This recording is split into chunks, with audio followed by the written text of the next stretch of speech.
Okay, we are now live with yet another episode of the Phoenix Wright Ace Attorney Trilogy Let's Play. And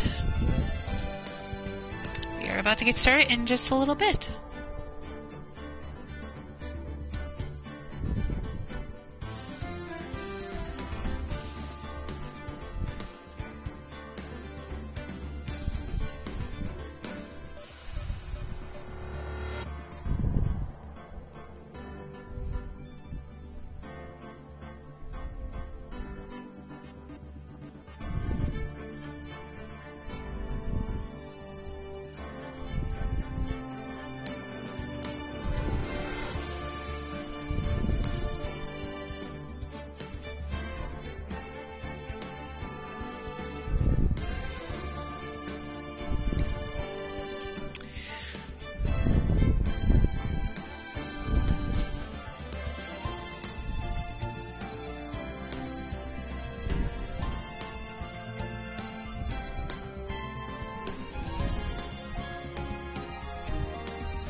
I wonder how crazy this episode's gonna be. Because the last episode was pretty crazy.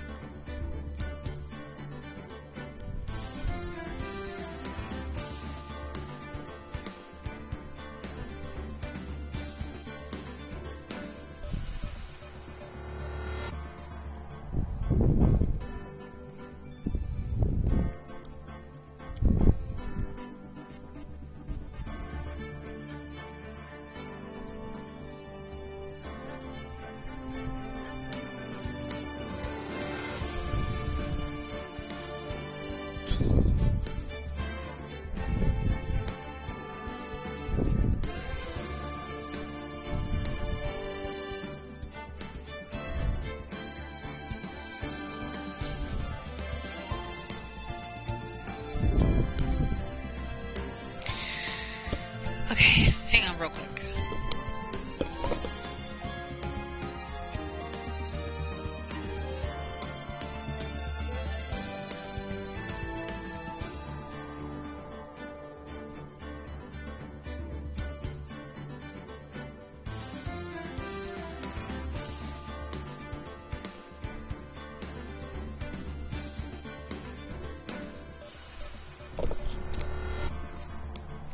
Okay, now that everything is all set and ready to go, let's go ahead and get this video underway. Just get situated here. Okay. Good evening, everybody. This is Xenonite XE6 here, and welcome back to my Let's Play of the Phoenix Wright Ace Attorney Trilogy. This is part number 30 of this Let's Play, and so in the last part we did the trial, and we have been facing off against quite a few people in the trial.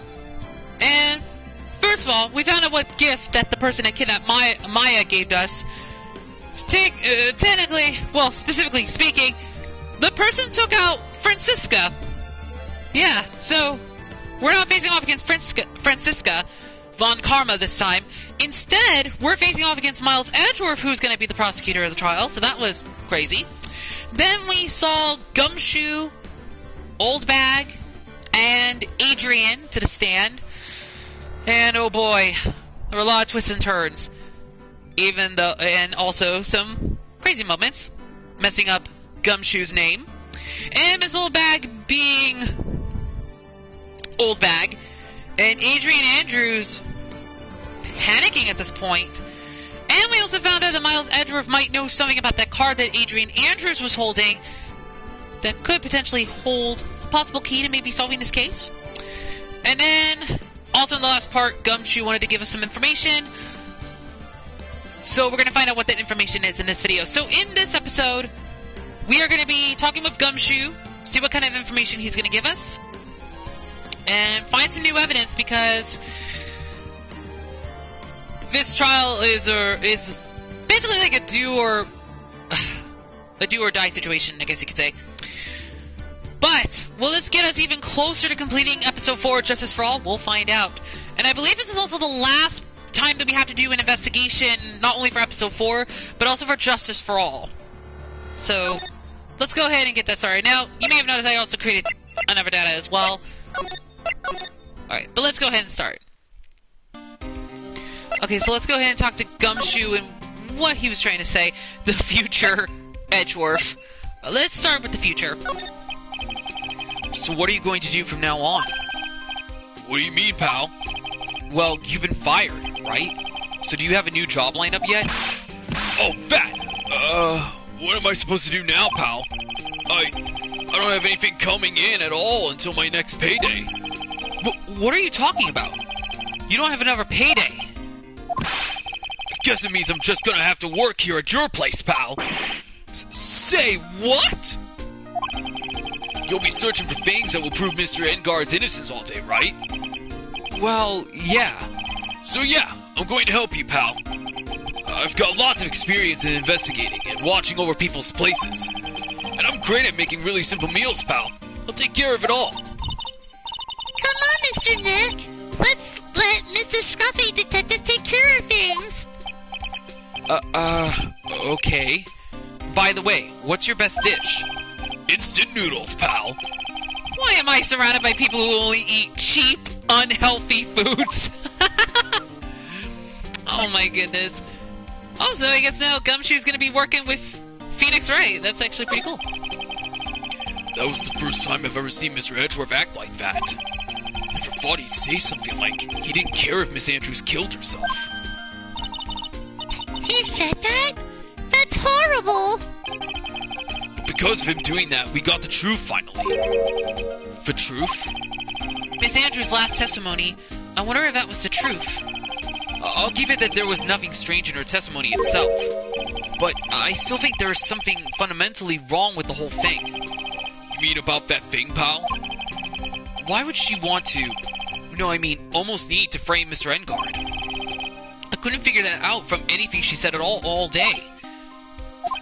And you're saying that testimony was a lie? Not a lie, per se. It just feels like there's more here than meets the eye. Or that's what Edgeworth would like us to believe. That's such a dirty trick. Even that woman prosecutor was better than that. Franziska von Karma. Speaking of Miss von Karma, do you have any more information on her condition? Wasn't she shot this morning? Miss von Karma was shot today on the way to the trial by a pistol, pal. But she's going to be fine, right? I mean, Edgeworth said she was in stable condition, but... Well, she was shot in the shoulder, so she's okay and still hanging in there. They should be done taking the bullet out, so she's probably resting at the hospital. Which one? What? Are you going to visit her, pal? No. Well, I was kind of thinking about it. Hey, you've actually got a heart, don't you? She looked like she was being tortured by death not being able to go to the trial today. So maybe it'd be good for her if you went and let her whip you for a bit, pal. Let's go let her whip us, Mr. Nick. Now I'm definitely not going. Let's see. The name of the hospital. Oh yeah, Vahadi Clinic. The name sends a chill down my spine. Oh no! Is that the hospital that we had to go to in episode 2 of this game? Oh my gosh! Oh no! Well, I guess it can't hurt to stop by and say hi.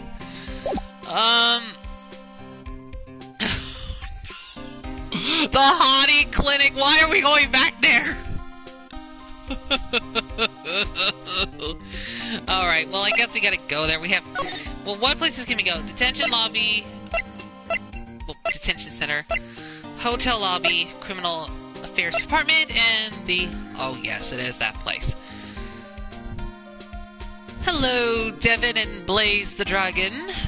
Hello, hello. Alright, let's first go ahead and, actually, let's go to the Hottie Clinic and see how Franziska's doing. I guess we can go check to see how she's doing first. Never thought I'd ever come back to this place. Yeah, I wonder. Yeah, I wonder, Phoenix. I wonder. Oh, great. It's this guy again. I forgot which voice I gave him because it's been a while. Oh my goodness. I don't remember what voice I gave him the last time when I was doing episode 2 of Justice for All, so I have no idea what I gave him last time. Oh my goodness. Okay, I may have to give him a different voice because I don't think I remember what voice I gave him, so I'm hoping that it will be good. But I know I'm bad at voice acting, but you know, I do like doing it for fun, but so let's just give it a try. Here we go. Here goes nothing. Yes. Are you here to visit a patient? Hi. Wait a second, you're... Yes, I'm Dr. Hottie. Oh,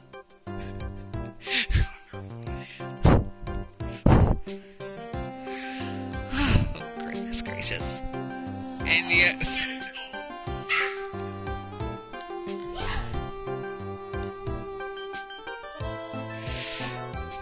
Super Saiyan. Oh no! Why are you still here? Yeah, why are you still here? Yes. Yes, what is it? Can I help you? You can tell me. Yes. Dr. Hottie. Oh, who's... Oh, Director Hottie. Oh no, it's Edgeworth! He's here too! Edgeworth? Yes, I'm Director Hottie. Oh. Oh, you're the man from this morning, Yes, what is it? Director, Francisca. How is Francisca von Karma? You don't need to worry. Yes, she's in good hands. Because, you see, I'm personally taking good care of her. Yes, This guy. Oh my goodness. Oh my goodness. I do not like Dr. Hottie. I do not like this character. Yes, and that surgery, it went well. You have my gratitude. Looks like Edgeworth doesn't know about this director and his secret. I already don't like him. I don't like Dr. Hottie either. I mean, oh my goodness. Oh my goodness. Phoenix Wright, why did we have to go back to this place? Gumshoe, why did you have to say... Oh my goodness, let's just move on. Okay, let's see what else you have to say. She looks so pitiful, absolutely terrified. Yes, but I understand. Yes, her opponent was a gun after all. And oh no, that face he's making, oh my gosh.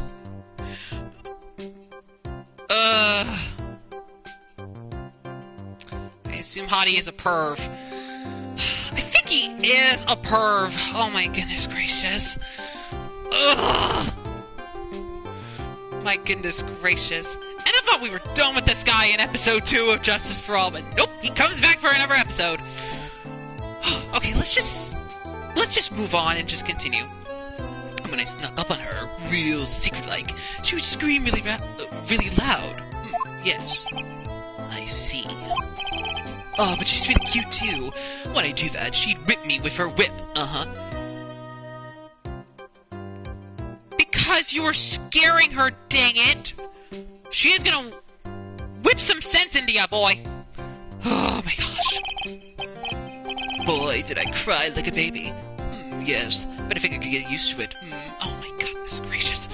Oh my gosh. Ha ha ha! Yes! Oh, there she is right now. Oh my goodness. Francisca, I know you were a jerk in the series, but thank you for whipping him out of the way. Thank you. Go back to your room. You're so mean. So mean, my frisky Francisca. But let's go. Okay, yes, it's time for my IV drops. Yes. And what are those tulips doing in your hands, Mr. Phoenix Wright? I knew I shouldn't have come here. I was shot in front of the courthouse in my right shoulder. Been It's no big deal. This sort of thing happens all the time. I even had full intentions of running the trial this morning. But that would have been too much for you. There's no need to act tough in front of us, you know. Regardless, I was dragged here by that man over there. He was so unyielding. One has to wonder if he was simply interested in stealing my case. It was the only logical course of action, given the bullet was still lounged in your shoulder. But by taking over the case, I found myself having to clean up after you and that irresponsible deal you made. You got you right there, Francisca. Think I know what deal he's referring to. Miss Von Karma, you made a deal with Miss Andrews yesterday, didn't you? I don't know what you mean. In order to make sure you got your guilty verdict on Mr. Engard, you told Miss Andrews to not testify in court today. I don't know what you're talking about. Do you have proof that I made such a deal? You're denying it? It looks like you were lucky, Mr. Phoenix Wright. If I had been in court today, this trial would already be over. All while hiding Miss Andrews' own crime?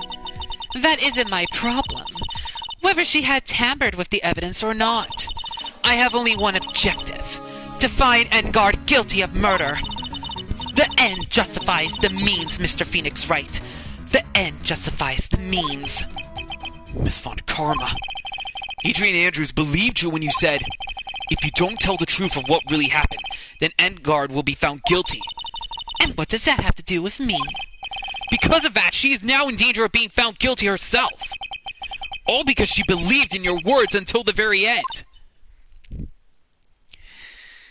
Yeah, Adrian Andrews is in a lot of hot waters now at this point, where this trial's going so far. That still has nothing to do with me. She's just a weak person. That's all. But you... Oh wait. Your excuse. Oh, man. Man, I almost get Francisca's voice. But you had to know she was... Ow! I think visiting hours here are about over.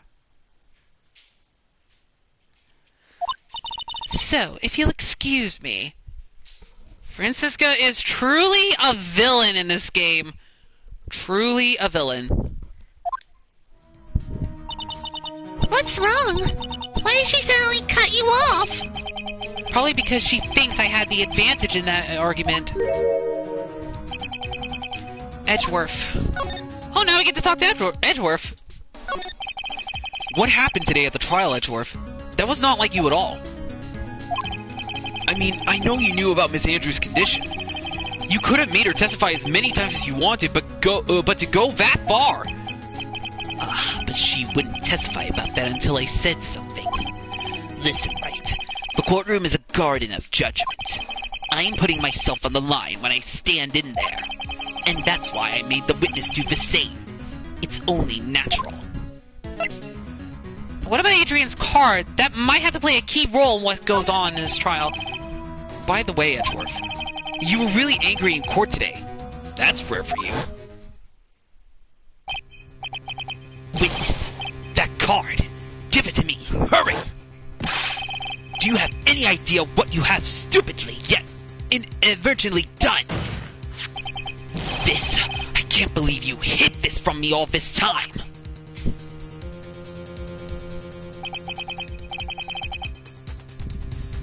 Alright, should I grab a scythe and slice this jerk? Oh my goodness. Well, Francisca was a bit of a jerk. I will admit she is a big jerk. My goodness gracious. Probably one of the biggest jerks in this game, probably thus far. But I'm not sure who was the bigger jerk. Her or the other Von Karma from the first Phoenix Wright game. Kind of one of the two. That card. What in the world is it? You mean this? Listen, Wright.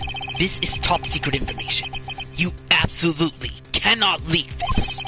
A special investigations team has existed for a number of years, but few know of it. I understand.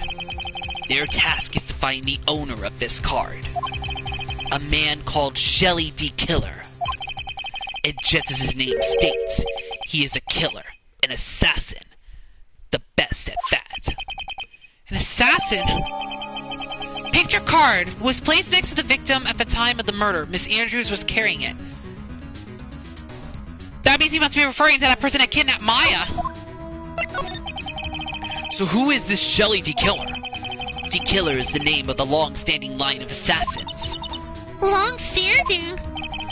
The name first appeared about 100 years ago, I hear. Shelly is the professional name of the third heir to the D. Killer name. So because his professional name is Shelly, he leaves cards with a shell on them? He has a habit of making sure to leave a card by the body of his victims. Why would he do something like that? We think it is part of his duty to his clients. His duty? If he leaves a card, then his clients can be assured it was he who killed the victim. It also serves as insurance against any charges being pushed into his clients. I see. D. Killer values the trust between his clients and himself above all else. So what if D. Killer is actually the one that killed Mr. Kurita? That could be the only other person, because if Adrian is found not guilty in this, then that means this Shelly D. Killer could be the one that could be behind all of this. But it's unlikely the assassin did it. That's true, it can be very unlikely. It seems that this is one honorable assassin with a moral conscience. I guess that even honorable assassins can exist. So you think this assassin, you think he's the one who did the killing in this case? It would appear that way. The discovery of the card basically confirms it. Wouldn't you agree? Shelly D. Killer, huh? I noticed something at the trial today. You were behaving in a very strange manner. Is something the matter? I guess I should just tell him. Maya, she's been kidnapped. Kidnap? What does the kidnapper want? An acquittal. I see. I had no idea. I will prepare a rescue team as soon as possible and resolve this by tomorrow. Really? Do you hear that, Mr. Nick? Miss Edgeworth is going to... Stop trying to console me, Edgeworth. I don't need your pity. Mr. Nick? There's no way you can find her. We don't even have a single lead to go on. There's only one way to save her. I have to get an acquittal somehow. It's the only way. Right. Listen, you need to know something. Juan Corrida was killed by Shelly D. Killer.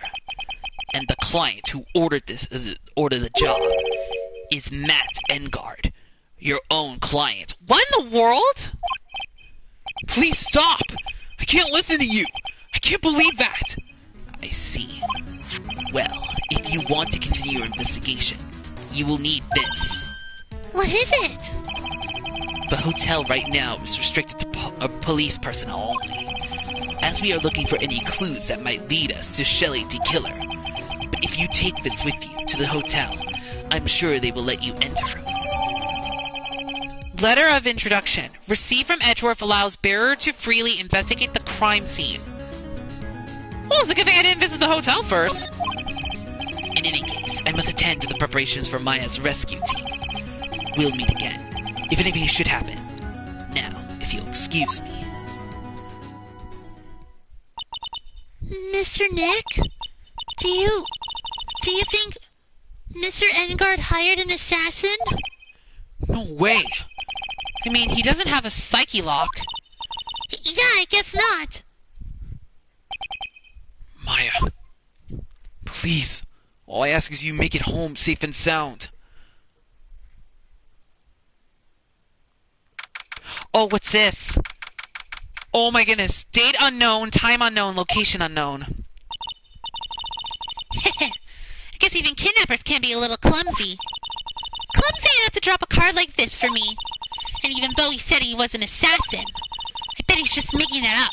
Like how Nick does with everything in court. Anyway, let's try out the card trick with this card I just found.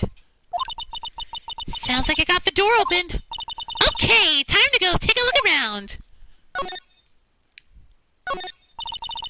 What's this? It feels like there are a lot of glass bottles here.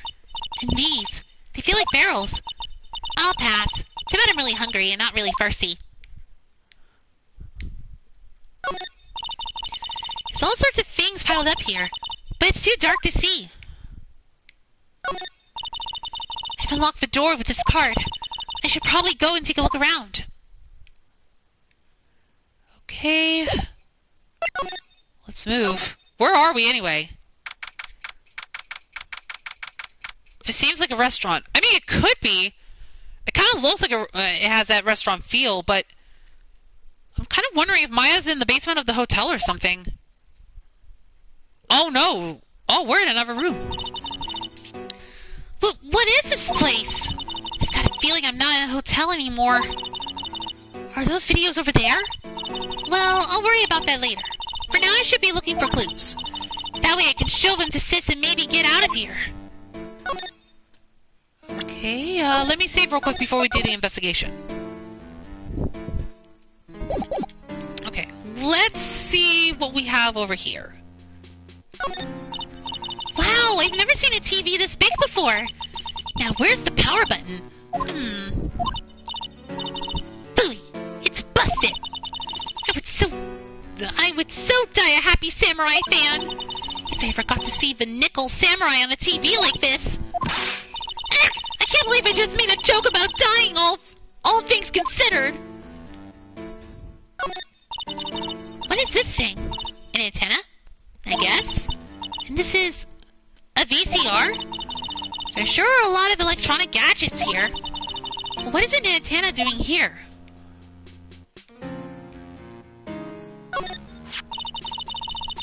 There's a framed picture sitting on this coffee table. It's a picture of a woman. She's kind of pretty. Hey, looks like something's written here. Let's see. I think it says, with love, Celeste. Celeste? Hold on, wait a minute. We're talking about the same Celeste? Oh my gosh, it looks like Celeste! So is he somehow... so is this assassin somehow connected to this? With Celeste, probably? With love, Celeste. I bet this could be a clue. It could be. Oh, there's a teddy bear.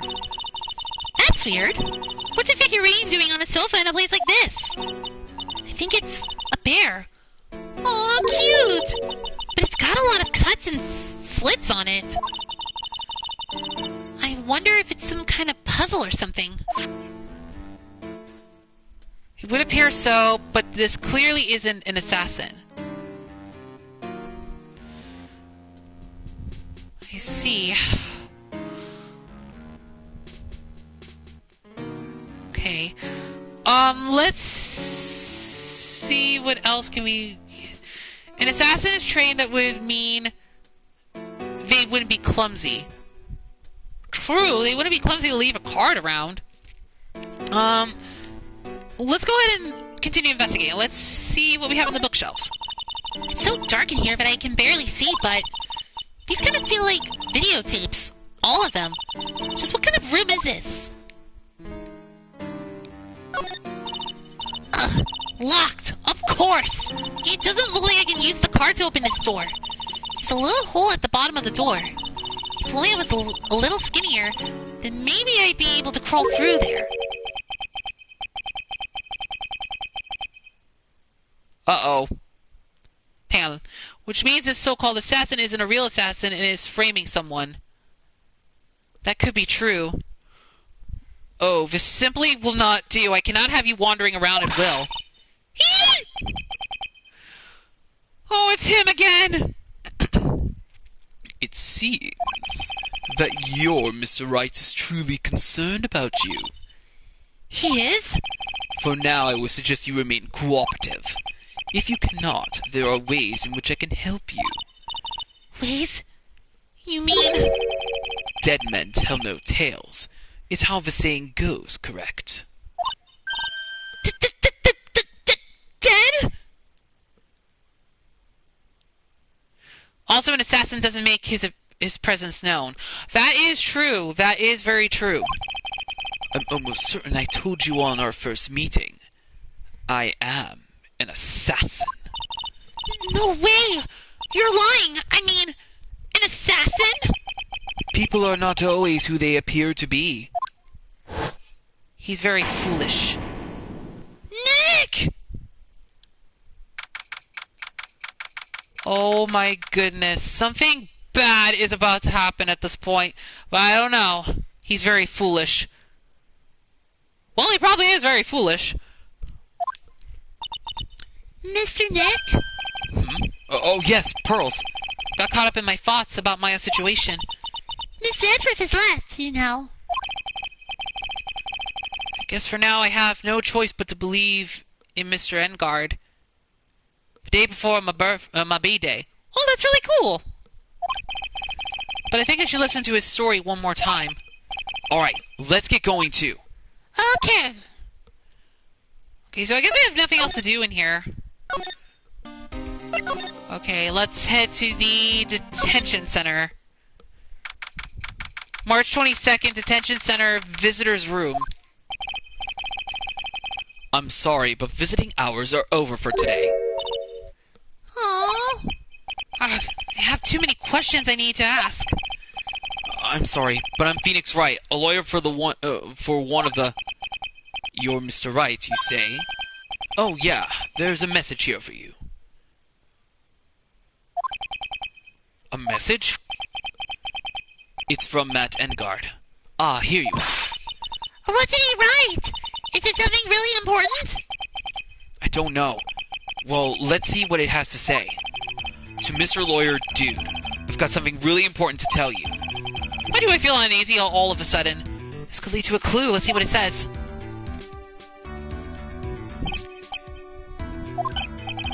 Oh, Mr. Wright.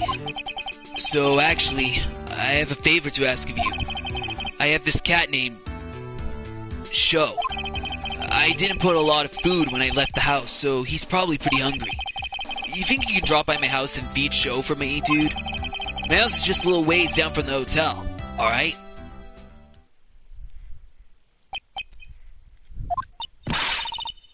This is terrible! Let's hurry! We have to feed his cat! I'm sure poor Sho's stomach is growling by now. Yeah, I guess.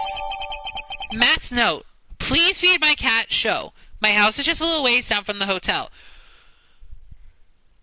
March 22nd, one day before it happened. Oh, that's really cool. A client's request is a request. Guess I should go check up on his cat.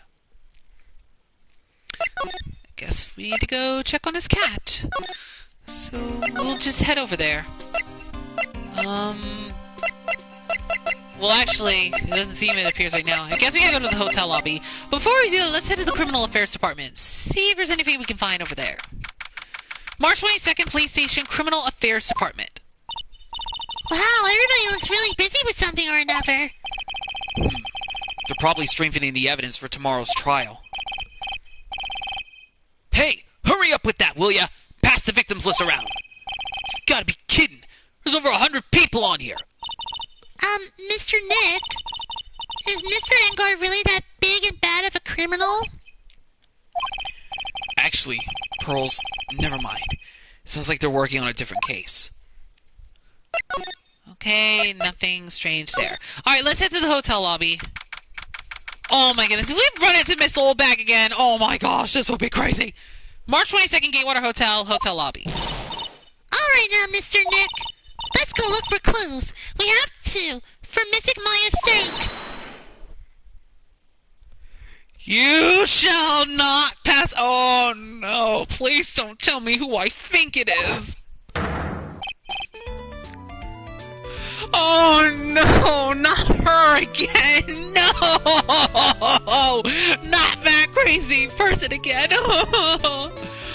Before I read this, well, see you later. Before I leave, I subscribe. Well, thank you so much for subscribing, Gandalf. Well, maybe that could be Gandalf. I don't know. Well, I'm out. See ya. Well, thank you so much for stopping by, Devin and Blaze the Dragon. Thank you so much for stopping by. Oh great, now we're gonna do a Miss Oldback again. What the hell? Why? Oh no, why do we have to deal with her again? Oh no! Oh no! Gasp! Oh no! Why do we have to deal with this person again? Miss Oldback! Don't devolve my name and turn it into a gasp, you spiky-headed petty fogger! Finn is how you pronounce it. Because of you, I've been made to look like the bad guy again. Although I did get a piece of gum from Edgy Boy, just as he promised. Well, at least she got her gum, as promised. It's all your fault! You've awaked. Oh my goodness. Wait, what happened? Miss Oldback! Keep your hands off of me! This helmet is all airtight. No air gets in and no air gets out. Then why did you keep putting it on? Don't think you can get me to move with silly questions. You're going to have to defeat me if you want to get by. I'm not hearing this. Okay, let's at least in the living room. But let's first talk to her real quick before we move on. Night of the murder.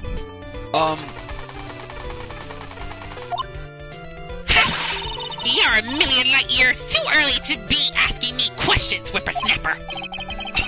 So the only way I'm going to get any investigating done is to first do something about this kooky alien.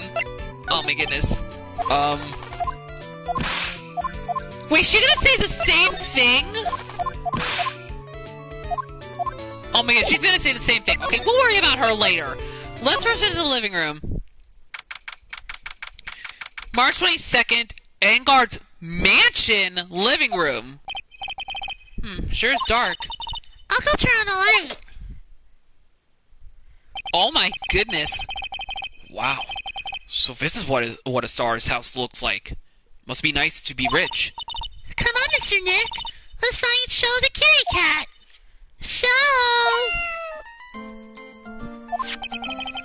So I guess this is Show. Aw, what a lovely cat. Hello, Show. Hee. The cat seems to like pearls. Pardon me, who is this? Oh no!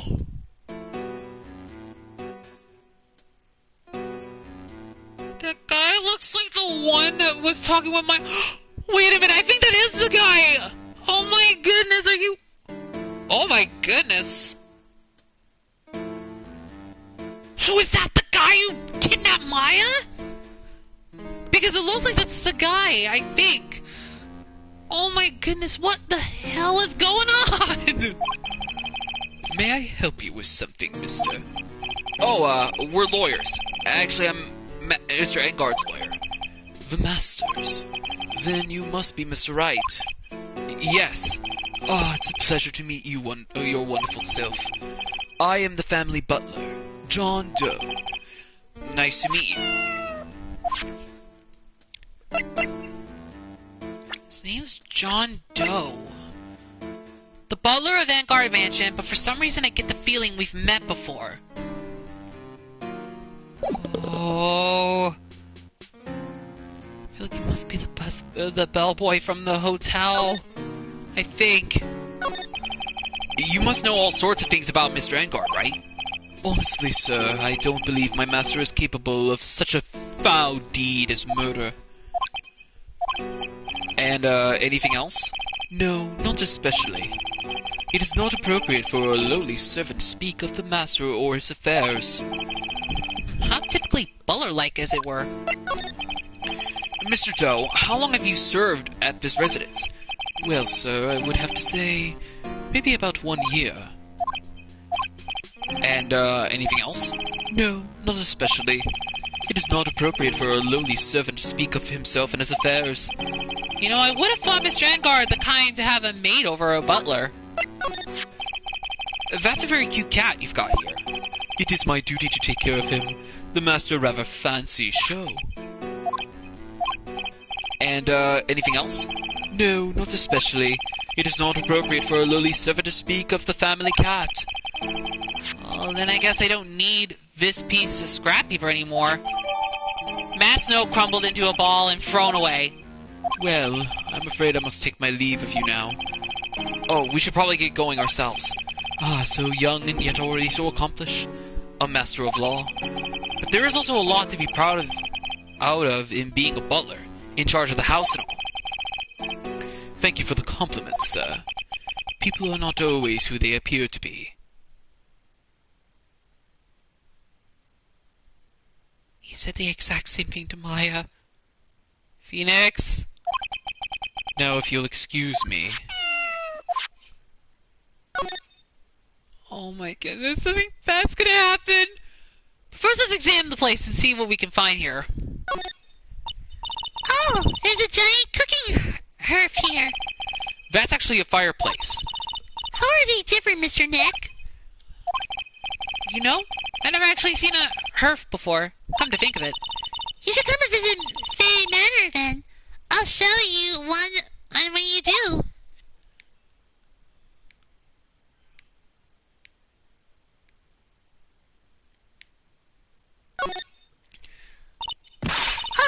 A giant bicycle is flying through the air.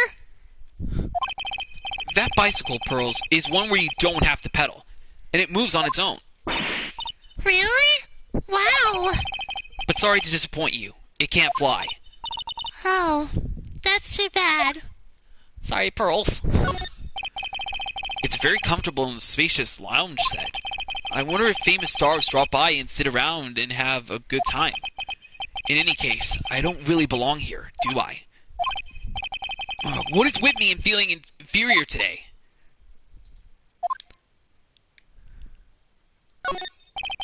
There's another door over there. You shouldn't go wandering off over there, Mr. Nick. Yes, Pearls. Now I know how Maya feels when I tell her to stop playing around. Ah, there are masks here. Yeah, that one in the middle is the Seal Samurai. The one next to that are the Pink Princess and the Evil Magistrate. They fought many battles against the backdrop of Neo-Oldie Tokyo. Wow, you really know a lot about the Seal Samurai, Mr. Nick. I don't know whether to laugh or cry that I know more about that show than a kid. There's a small door at the bottom of this bigger door, Mr. Nick. I bet it's for Mr. Engard's cat to use. Oh, you mean show? The door. It's locked tight. Well, I guess that's to keep noisy people like me from entering it. This has got to be the place where Maya might have been kidnapped in.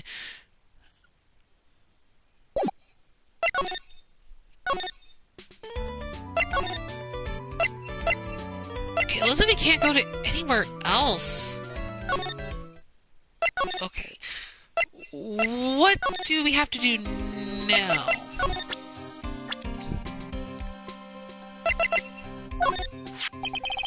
Is she alright? After being shot, I mean. Her wound isn't that bad. Well, the gunshot wound anyway. But the wound to her pride now, that's a different story, pal. The wound to her pride? Well, until now, she's always upheld the Von Karma creed. But since she came here, well, you've given her pride quite a beating, pal. Oh. I mean, she may act all grown up, but she's really still just an 18-year-old. Quite frankly, I worry about her, pal. Aww. Oh, wait a minute. I was supposed to show Miss Oldbag the thing. Maybe if I show her this letter I got from Edgeworth. Miss Oldbag, if you would look at... What? You want me to look at this worthless piece of... Itchy poo! Ugh, is that her perfume? Pheromone d'Amor? I smell? Shudder. Let's see here. Would you please allow this unsophisticated young person to conduct his investigation? Yours truly, Miles Edgeworth. Oh my goodness, oh my goodness, oh my gosh. Why? Oh my goodness. Why? Oh my goodness, why? Yours truly? That man's good at flesh. Daddy Boo said so. You understand? Letter of introduction given to Miss Holbeck. Well, I guess that's all we gotta do. I just thought of something I have to do. Remember, no messing around. You do anything bad and I won't let you off the hook. It looks like she has strong feelings for Mr. Edgeworth.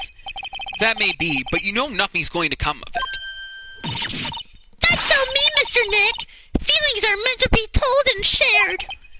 Ow! Every time we talk about love, I always end up with a handprint on my face somehow. Did she slap him in the face? Oh my gosh. So anyway, let's continue our investigation. Okay. Why are you here again? What? What now? One little thing before I forget. You can't go into Engard's room today.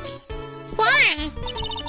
The police main investigation team is going to be there all day here. I wonder if they're the team in charge of investigating the killer. So don't go in there. Step one foot in there and you'll face the wrath of Wendy Oldbag. Okay, jeez. Okay, let's examine some places here before we move on to the next room. A lobby with a grand staircase always feels enormous. But right now, the only thing filling this enormous room is anxiety about the murder. I really hope nothing else bad happens here. It's the stage it's the stage they were going to use for the post-ceremony stage show. After the show, there was supposed to be a press conference, but... Excuse me. But that press conference... It was really the victim, Juan Corrida, trying to disclose something about Mr. Engard. But they're both heroes. Why would they do something so unheroic? They may look like heroes on the outside, but on the inside, they're only human. Seats for the spectators of the post-ceremony show and press conference, but it's too bad neither event is going to be held now. These cameras must belong to the press that came to cover the conference. They're all basically doing the same thing, staring at the empty stage. Okay. I guess we gotta move on to the Viola Hall. See if we can find anything here. Looks like we're the only ones here. And yet, the hotel seems so busy somehow. Probably because the police team is scurrying the clues for about the killer. There's a grand set of doors over there. It's the doors Maya followed the bellboy out of, only to disappear. If only we had all gone together. This sure is one luxurious hotel. Almost to the point of gaudy, with how it blends together, everything fancy imaginable. Speaking of fancy, didn't that bellboy give me something like that last year? I want to eat a meal with Mystic Maya again. Yeah, me too. Whenever I watch Mystic Maya eat like she does, it makes me happy about eating and then I can eat a lot. Well then, how about after we wrap up this case, we all go out for a huge 20-course feast? Okay, let's work really hard then.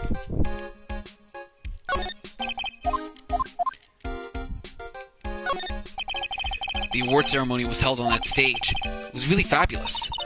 You just reminded me of the circus for a second. I wonder if everyone is alright. I heard the Berry Bake Circus just recently started holding performances again. I'm sure they're all fine, Pearls. We haven't cleaned up all the food yet. There's a sad feeling hanging in the air now that the party's over.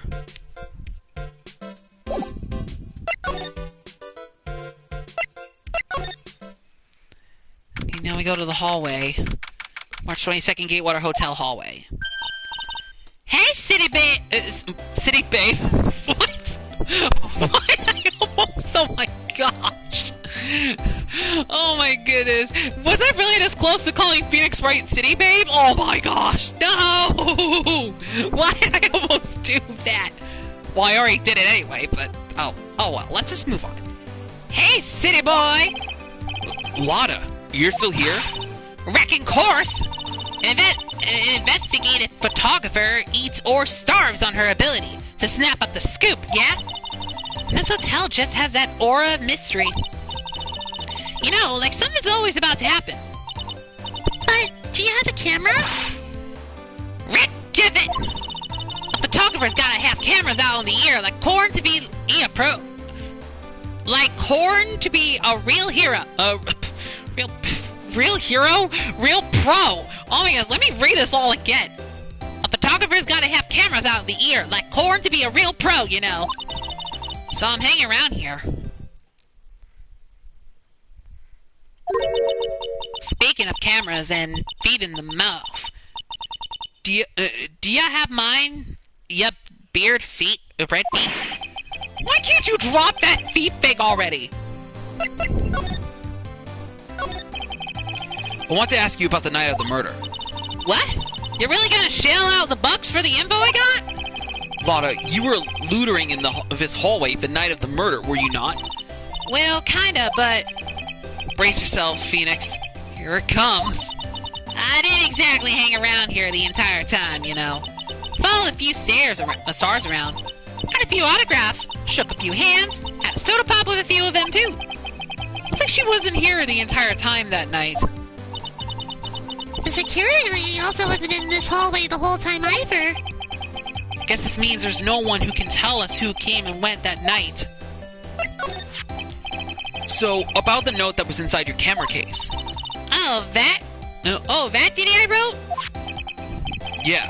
Can I believe what you've written? You mean the stuff about Engard shoving his manager lady onto Corita? Yeah. Well, I reckon you best not be believing that. What? Look, I sort of wrote that on a whim, you know. Written whatever came to mind. Whatever came to mind? Yeah, when you get it down to it, it's just a lot of random bull-dooders. Hey, what's with y'all? Why are y'all staring at me like my grandpa used to? Hey, and why do you look like you suddenly got older too? Or am I just shrinking here? My baby! My $1,600 baby! What's with that red-coated prosecutor anyhow? The guy told me it was evidence and refused to give it back to me. Well, that's kind of how it is. Hey, you're that redcoat's friend, ain't ya? So put in a few good words for me and get me back my camera. You want me to do what? Listen, nag the guy real good for about 5 hours and I guarantee he'll give it back. Why don't you do your own dirty work? Well, I reckon it's time for me to get going.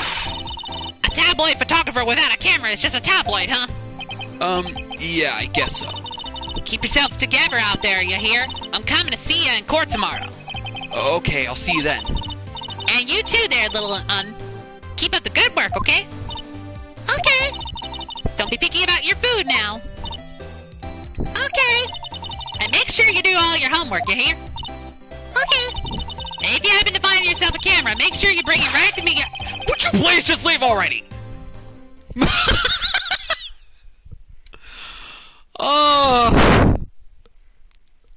You know, I kind of like Lotta. She really is cool. I mean, I know that I was kind of maybe so-and-so about Lotta, I think in episode 4 of the Phoenix Wright Attorney Trilogy, like for the first game, but you know,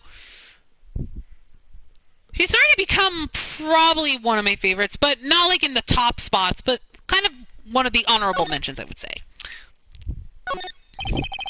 There are toilets in each room in this hotel, but since all sorts of events are held here, there are bathrooms for people who aren't staying here to use as well. Perfect for people like me who can't afford to stay here in the first place. To Mr. Engard from the Global Studio staff. It'd be nice if lawyers got flowers too.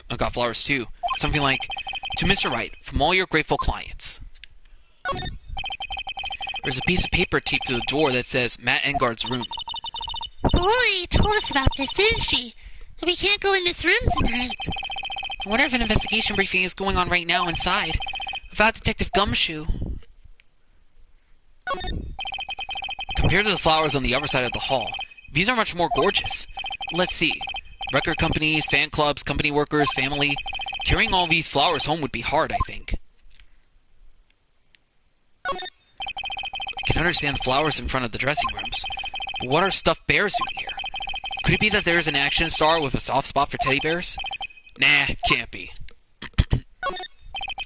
There's a piece of paper taped on the door that says Juan Corrida's room. I wonder what exactly happened to the room behind this door. Even now, no one really has any idea. That's true. The only room we can enter is Juan Corrida's room, so let's go ahead and enter in. March 22nd, Gatewater Hotel, Corrida's hotel room.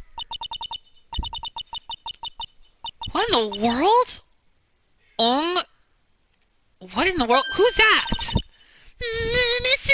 Nick! What is that otherworldly, ghastly moaning? What in the world's going on? I hate evil ghosts! I don't think it's a ghost. Maybe it's a demon. What in the world? All about what?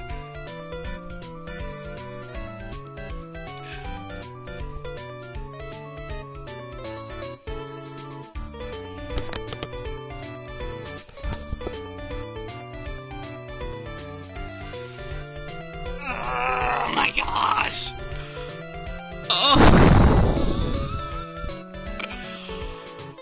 Really? Really? Oh my... This game is so weird! What the hell? Why is this game so weird? I mean, I love the game, don't get me wrong, I love the Phoenix Wright games so far, but oh my goodness, what in the world is she... Oh my goodness, I'm not even going to ask. I'm gonna read the lines. We're just gonna move on. We're just gonna move on, okay? Excuse me! What's who you're calling a demon brat? Zoinks! It's the alien! Oh my goodness! Did Phoenix Wright seriously made a Scooby-Doo reference? With Shaggy saying zoinks? Oh my goodness gracious. Who are you calling an alien? Oh, it's just you, Miss Oldback. What are you doing? What is wrong with you, young and Zay? I came down here to pay my respects to my poor Juan, and you're disturbing me.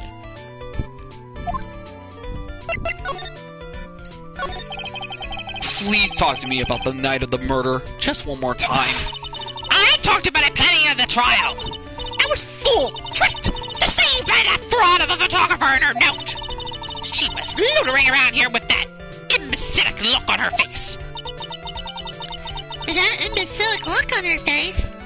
Okay, got it. Now hold on a second there, you little pipsqueak. If you're going to take notes, at least make me sound better than that. Oh, alright. Now I've seen everything. But you know, I was working that night too, doing my job and minding my own business.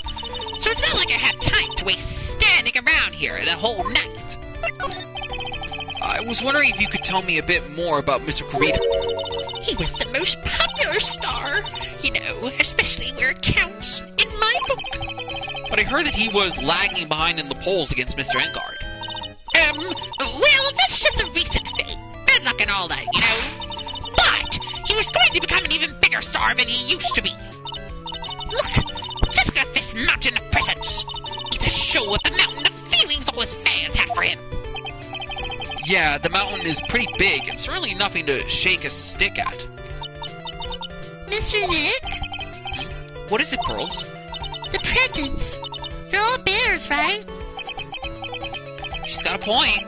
There isn't a single thing here that isn't a bear. All of Mr. Corrida's presents from his fans seem to be bears. Oh, that's because you can't think of Juan without thinking about bears. Bears? Why bears?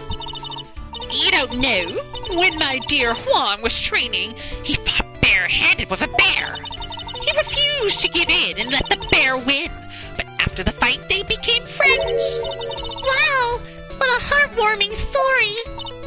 Look, it's just like in those young people's dramas. You can see those two tough it out.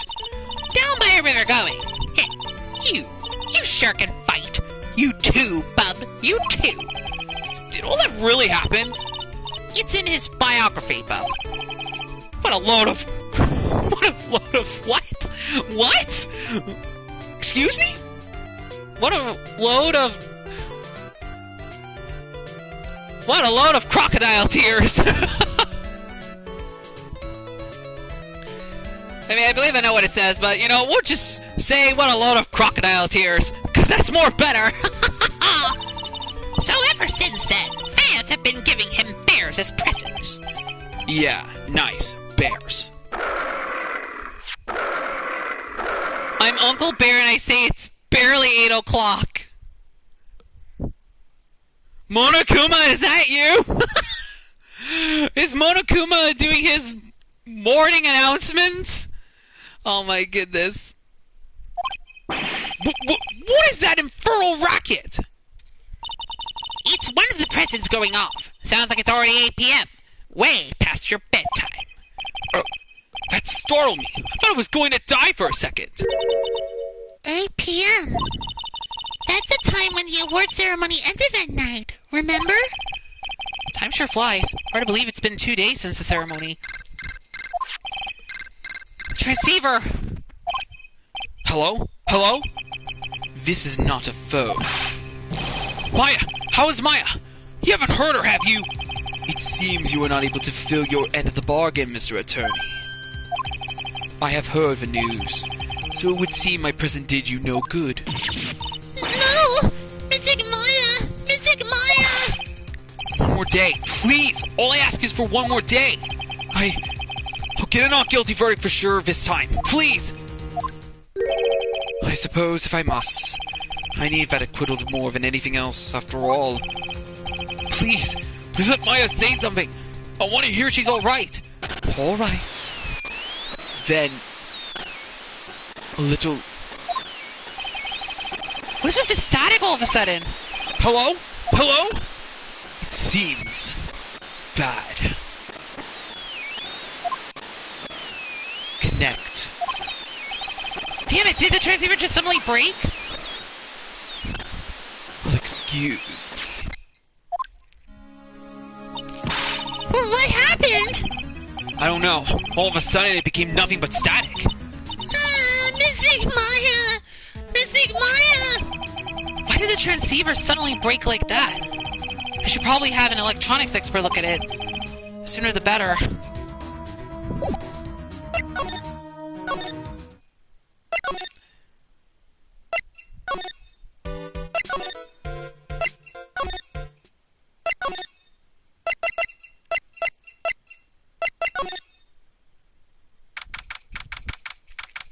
March 22nd, Wright and Cola offices. Hey, welcome back, pal. I thought I'd make you a little something for dinner. That's nice. Thanks. Rich man's luxurious full-course meal. Out of a can, that is.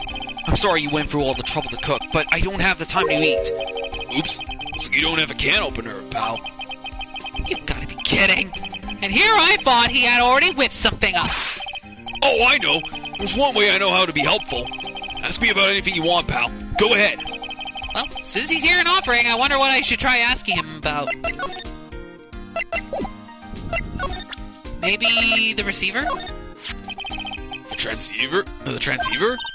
Oh, Mr. Nick! She asked Mr. Scruffy Detective about that thing. What thing? Oh yeah, this thing just up and broke all of a sudden. It broke, pal? When I was talking to the kidnapper, it just suddenly broke into static. Look, it sounded like this. I don't hear any static, pal. Huh? Maybe it fixed itself. That's strange. I'm sure it was making a loud static noise. Maybe. Maybe what? Maybe it was electromagnetic interference, pal. Electromagnetic interference? So what is electromagnetic interference? It's something that happens when a radio wave gets mixed up with another signal, pal. Oh, when you put it that way. I don't understand what you're talking about. Like, for example, when a cell phone goes off next to a computer screen, the stuff on the screen gets kind of fuzzy and starts acting funny, right? Huh? Computer? It's like when you use the dryer next to the TV, and the screen starts looking weird. Oh, yes! The TV does that! Oh, so that's what you're talking about! She seems amazingly happy at being able to understand this. So the room you were in when the interference to the transceiver happened. There's gotta be something that there that's sending out very strange, strong radio waves, pal. Something like a listening device or something. Ah! Hey, speaking of that, where were you when it happened? We were in Mr. Karita's room, the scene of the murder. What? That's it. I'm going to sneak into the precinct and get a bug sweeper. I'll meet you at the crime scene later, alright, pal? Oh, wait, Gumshoe! Oh yeah, baby! It's investigating time! I'm on fire, pal! My fingers are itching to go! Yeah! We should be going too, Mr. Nick. Alright, let's go. Okay, I guess we're heading back to the hotel. Oh, wait, why did I went back to the hottie clinic? Oh my goodness gracious. That was not the place I wanted to go. Okay, we're gonna go here. Then we gotta go here. And we're gonna go here. March 22nd, Gatewater Hotel, Karita's hotel room. Hey! You're finally here, pal! Sorry to keep you waiting. Do you have the, bug sweeper? Well, you see, I got busted trying to sneak in, pal. Suddenly, I'm staring at the precinct doors. From the outside, I mean. So yeah, couldn't get one of the police bug sweepers. What do you mean you couldn't get one? We need that item. Hey, calm down, pal. Didn't say I didn't get one. Just not the police. Wow, so this is a bug sweeper. It looks a little broken. Hey, this was made when I was in elementary school, pal. Oh, by who? Me, of course. Seeing this sure brings back memories. Hey, don't look down on it, pal. Sure, it looks a little beat up. But I put my heart and soul into building this puppy here. Your heart and soul? It'll work. Trust me, pal. I'll do the job. But you can't set the sensitivity. So it's going to beep at anything that gives off electromagnetic waves. But isn't it better that way? Oh, well, anyway, since I brought it all this way, might as well give it a whirl, right, pal? I'm getting that sinking feeling again. Okay, now I'll tell you how to use this baby. There's a listening device or some other sort of bug hidden in this room, pal. So we're going to find it, right? Right.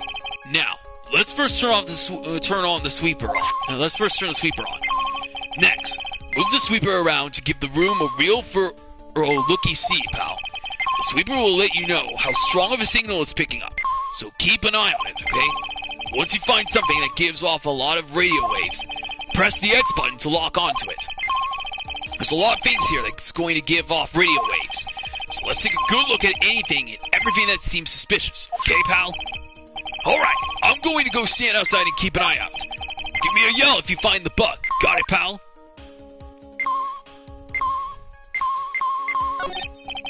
Well, the phone is the most common place for a listening device, I'd say. But let's take the receiver apart first before we get ahead of ourselves here. Wow, you know a lot about electronics, don't you, Mr. Nick? Yeah, I know tons, especially when it comes to taking them apart. It's my specialty.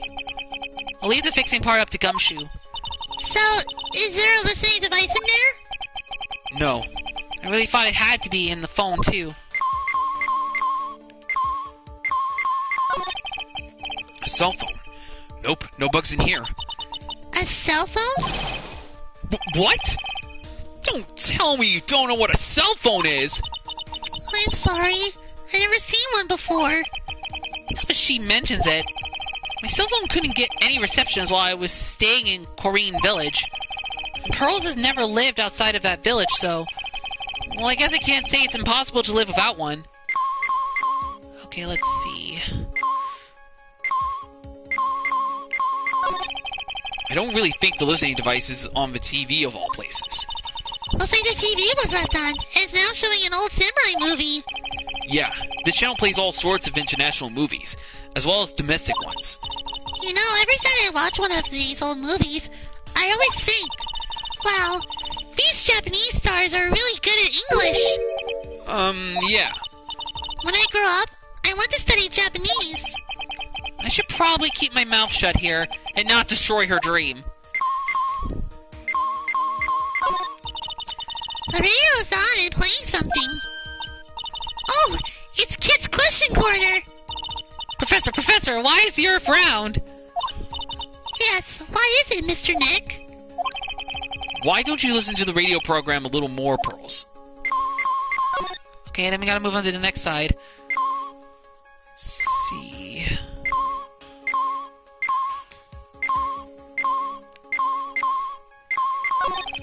And here we have a dryer. Nothing unusual here, I think. A dryer? Oh, if you use it next to a TV, it'll make the screen look all weird, right? Yeah.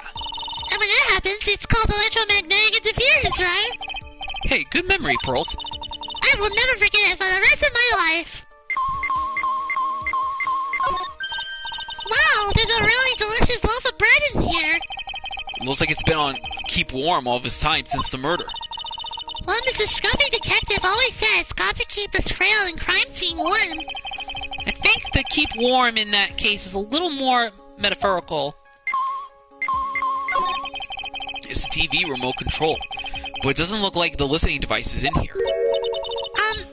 So I was thinking, I wonder if the TV remote works on other things, like, can I make you change your expression like TV channels? Zap? Hey! But if I could, the people I would give the old mute button to. Well, I don't think it's going to work on me. Why don't we try it on Maya tomorrow, okay? Okay.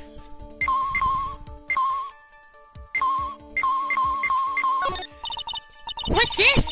It sort of looks like a hot water pot, but... Oh, well, it's kind of like a hot water pot, I guess. But instead of hot water, coffee comes out. Really? But this pot can do that? Is there a pot that orange juice comes out of? I don't think there's anything like that, Pearls. Sorry. Oh, the water in this hot water pot has run out. I'll go get more water for it. Okay, sounds good.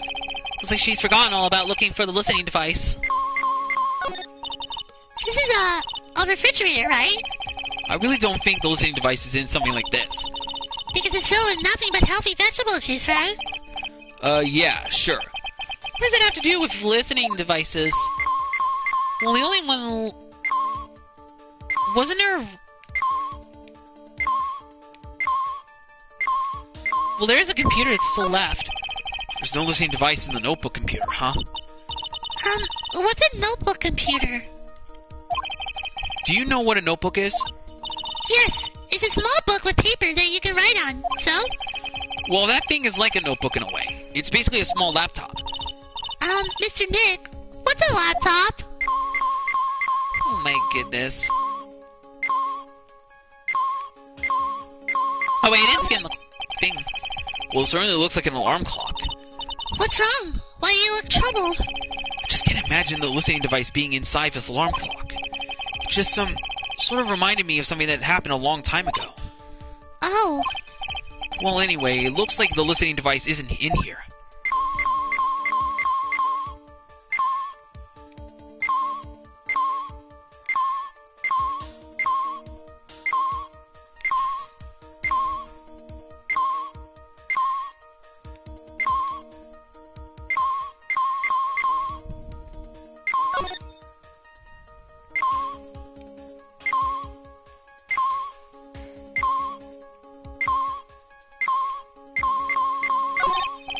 Lamp, check. Listening device, nope. There's a lot of lamps in this room, aren't there, Mr. Nick? Yeah. And they're all on. You shouldn't do that, Mr. Nick. Don't you know that's wasteful? Yeah. I'll be more conscientious from now on. Sorry.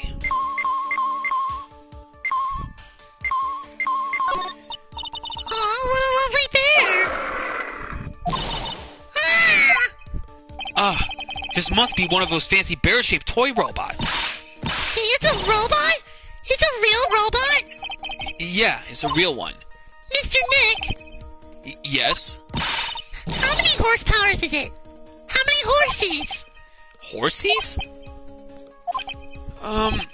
Well, look, it's a bear, so,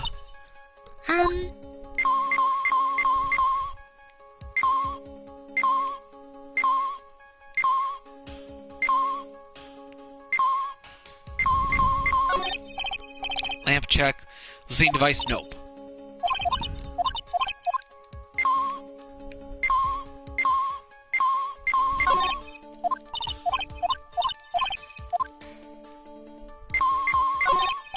Well, the listening device isn't in the air conditioner. Ah, yuck! This air filter is covered in dust and dirt! Yeah. Come on, Mr. Nick, let's wash it! I wonder if being a neat freak makes even the tiniest dust bunny look colossal. What? Oh, nothing.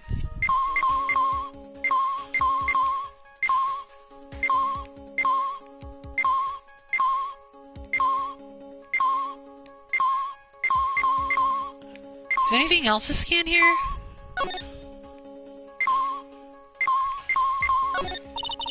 What's this? It's a small video camera. No listening device in this gizmo.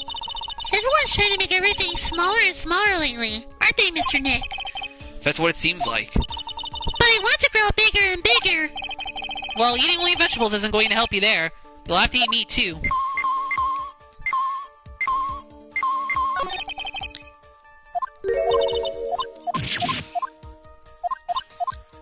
My goodness.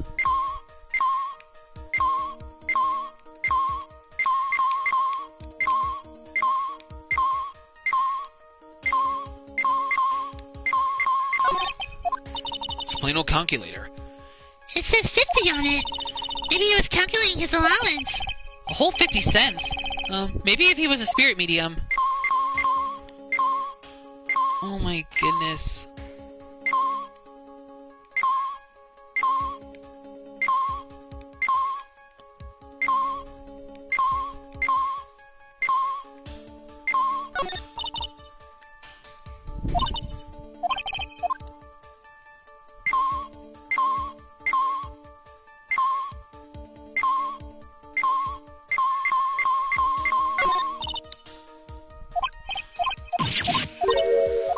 Oh my goodness, where can I find this thing?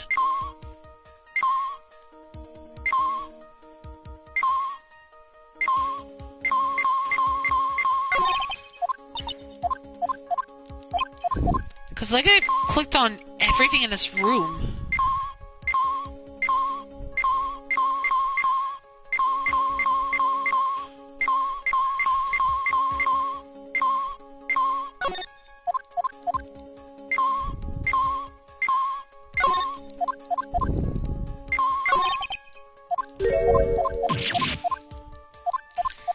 Okay,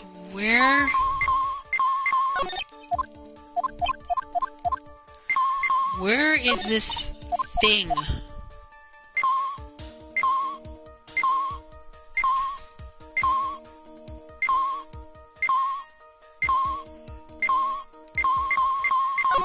The bear? This is just a giant stuffed teddy bear, right? It's the biggest one I've ever seen. Hey, so did you guys find it yet? The listening device, I mean. No, not yet, but this bear's eye is. Let's see. A perfectly normal stuffed bear with some really strong radio waves. Sounds like you found the device to me, pal. Let's take this bear's big fella's eye out and see what you've got. No, you can't. Such a violent act. No.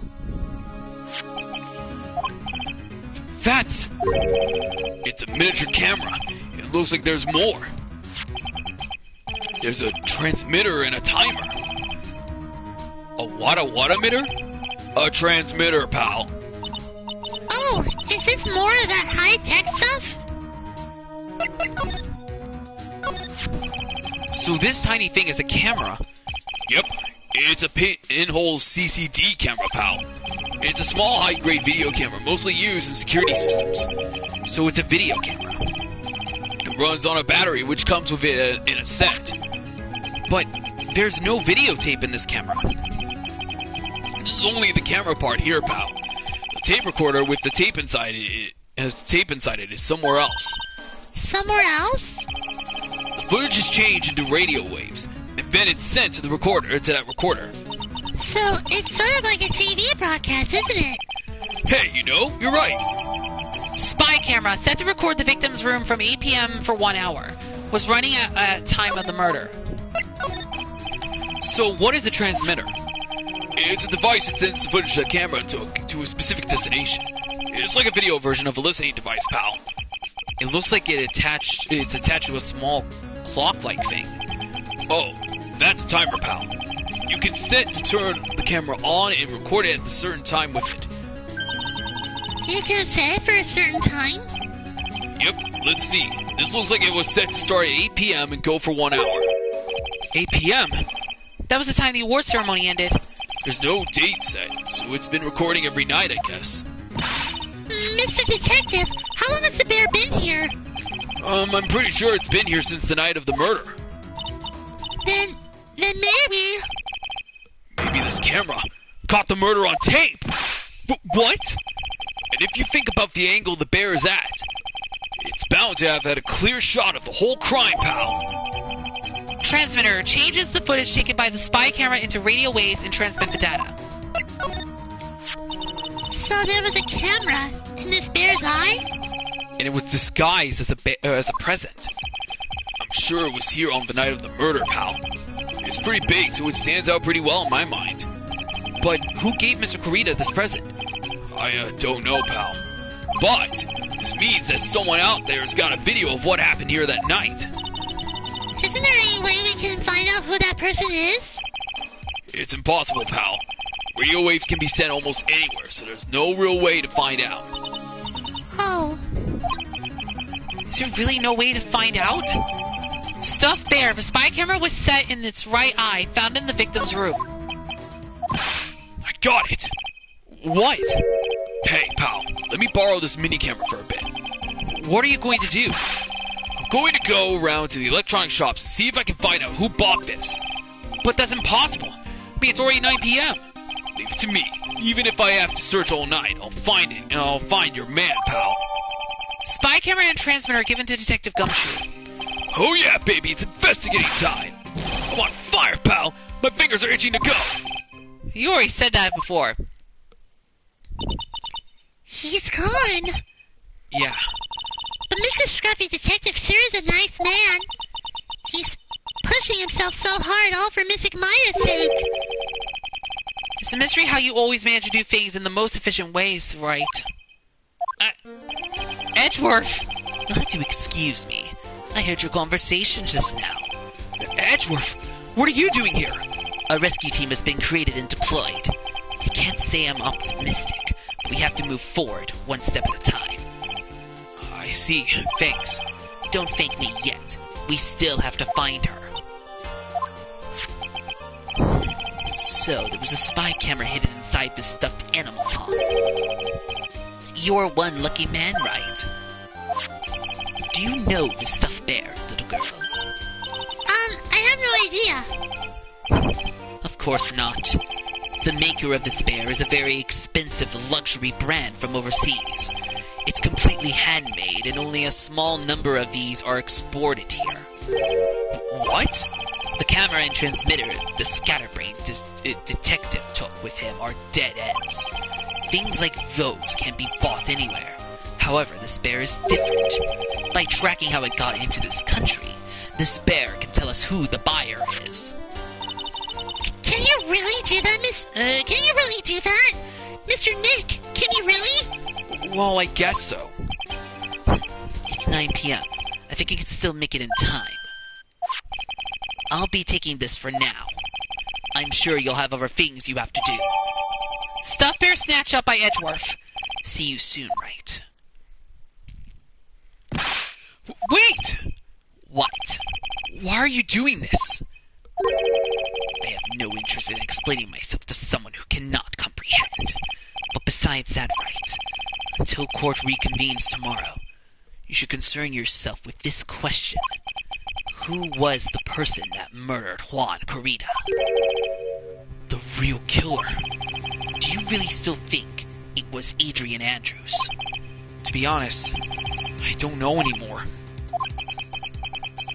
I think the bad... Because I remember there's a trophy where you have to get a bad ending. I think you have to get a guilty verdict on Adrian Andrews, I think, in a trial. Maybe that's what I messed up on. I'll probably have to check that out later on. I'll probably have to look into that, because I think the bad ending can only be triggered if you get a not guilty verdict now. For, Matt Engard during that first part of the trial. Maybe that's why I messed up there. I'm not quite sure. I'll have to look back. You still have a little time left. Find the truth, Wright. Everything begins with the truth. Juan Carita's real killer. Miss Andrews' past. The kidnapper whose sole condition is an acquittal for Mr. Engard. And this card. Shelley D. Killer. Maya, the only way I can save you now is to find all the answers to this case tonight. I don't understand what your real intentions are, Edgeworth. But as you said, all I can do for now is find the truth. To be continued. Oh my goodness. Wow, this investigation actually was a bit shorter. I think we got a bit of time to do a little bit of the trial, I guess. Oh no, we have another investigation. Okay, so there's a part 2. Okay, I'm gonna keep the second data as the second trial for now, because there might be a chance that I may have to go back there later. Maybe, I don't know. March 22nd, 9:14 p.m., Gatewater Hotel, Carita's hotel room. It's past 9 p.m. already, isn't it? I wonder. I'm worried Mr. Edgeworth has already found missing Maya. These things take time. I say probably not. The police are professionals, Pearls. They'll find her, so don't you worry. And if we can win a not guilty verdict tomorrow, then everything will be okay. You're right. So the real person who killed Mr. Carita was... The assassin. Mr. Shelley D. Killer, right? And the card Miss Andrews found at the crime scene seems to be proof of that. But if that's the case, then a new question comes to mind. Who was the one that hired D. Killer to begin with?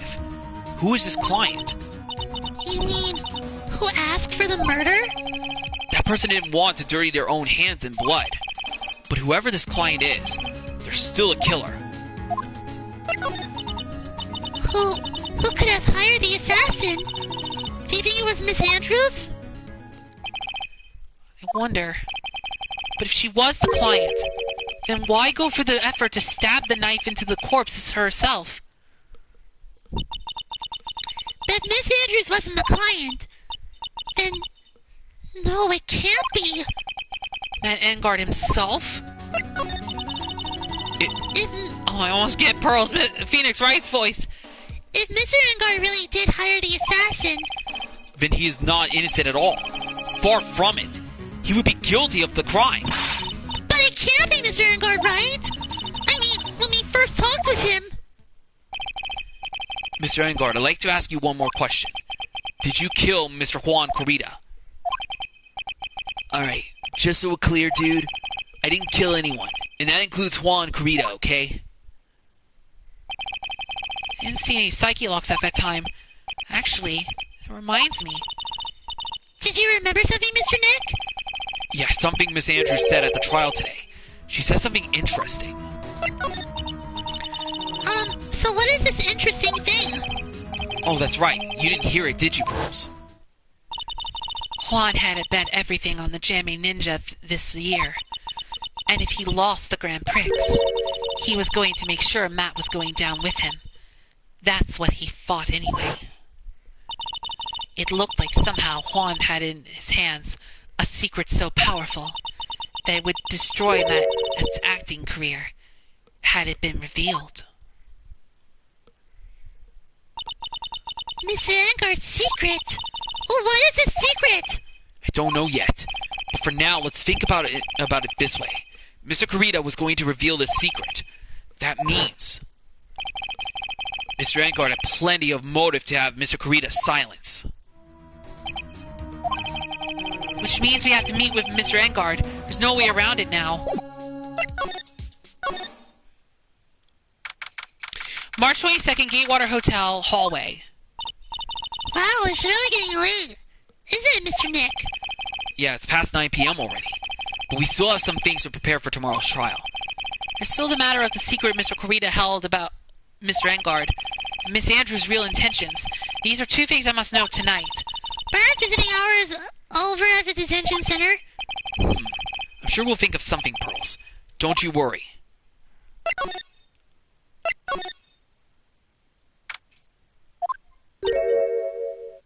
Oh, great, it's her again.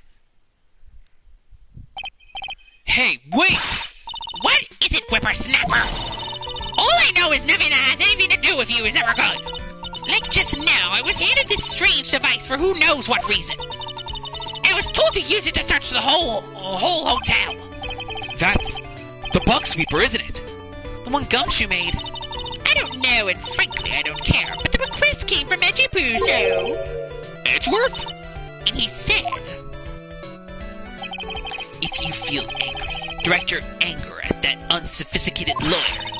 So I'm going to feel free to direct all my anger towards you. Gee, thanks a bundle, Edgeworth. What a pal you are. Oh my goodness. This is absolutely top secret, so you had better keep it to yourselves. I heard they found a spy camera hidden in one of the prisons. Very interesting. I'm sure it was, you know. It was to catch poor Juan in the middle of a scandalous meeting. Scandalous? What's that? It means, well, you know, that gossip that's been going around on about my dear Juan. Oh, you mean that thing about Miss Andrews? But I'm sure she must have had some reason for getting close to Mr. Corita. I'll let you in on another secret, Devin. I know who planted that spy camera. It was that obnoxious, puffy-haired photographer girl. The nerve of some people. Spying on people by herself, as if I wouldn't want to see it for myself, too. Wow, the alien actually admitted her true intentions for a change. I don't know what you're thinking exactly, but I can bet that is nothing good. But I didn't say anything. So you want to know about Juan and that manager, right? Actually, as I heard it, they were something of a refreshing pair, those two. Oh? I tell you, Juan really welcomed that manager with open arms, I heard. A manager? Who are you talking about? You don't know? That manager woman Juan had. It's a shame she killed herself, though. Oh, you're talking about Miss Celeste Impax, Miss Andrews' mentor, right? Yes, that's the one. That Celeste girl. She was supposed to get married, you know. Married? You mean to Mr. Corita? Really, you young kids today don't know anything, do you? That girl Celeste killed herself 3 days after their marriage announcement. 3 days after the marriage announcement? When the... Why would Miss Impact want to kill herself? She was going to get married. Well, that's because she was thrown away, you see, by Juan. What? But they were going to get married, right? They promised each other, right? They held a grand announcement session, but 3 days later, Juan suddenly canceled their marriage. Is that true? It was in the weekly magazines. But why? Why did he do that? That was not in the magazines, unfortunately. I see. That night after Juan called off the wedding, that manager Celeste killed herself. Oh, terrible. I wonder what happened between those two.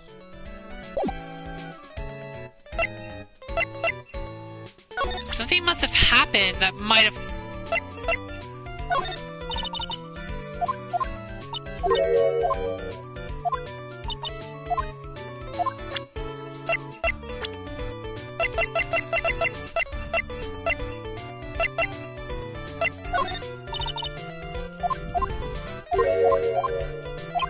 Okay, I don't think she's gonna say anything else right now. March 22nd, Gatewater Hotel, hotel lobby. On that night, there must have been at least a few hundred people here. I guess the police are done with the questioning and investigating. Looks like things here in the lobby have finally calmed down.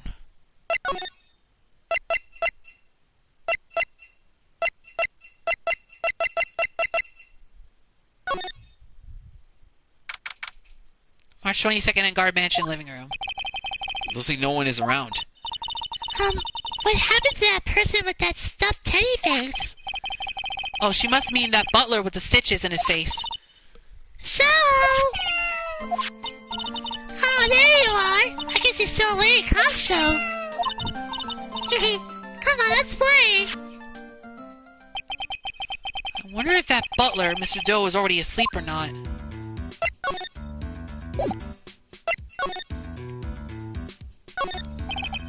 There's another door over there.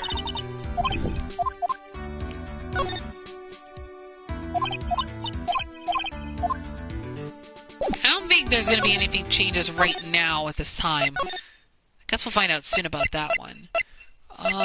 Let's head to the Wright & Co. law offices. March 22nd, Wright & Co. law offices. It doesn't look like Mr. Scruffy Detective is here. Well, he's out here with that camera asking around at all the electronics stores. Now I'll make some salad for him for dinner. Looks like Pearls really appreciates what Gumshoe is doing for us. Mr. Nick? Yes? Where's the lettuce? I don't think I've ever bought lettuce before. Well, I guess I have to give up on making a salad then. Guess the lack of lettuce is kind of a problem. Okay, let's head to the detention center. March 22nd, detention center. Visitors room. Visiting hours ended a few hours ago. Looks like we're not going to get a chance to talk with Mr. Engard tonight. But isn't what we have to ask very important? Yeah, but I don't think that matters to the guard.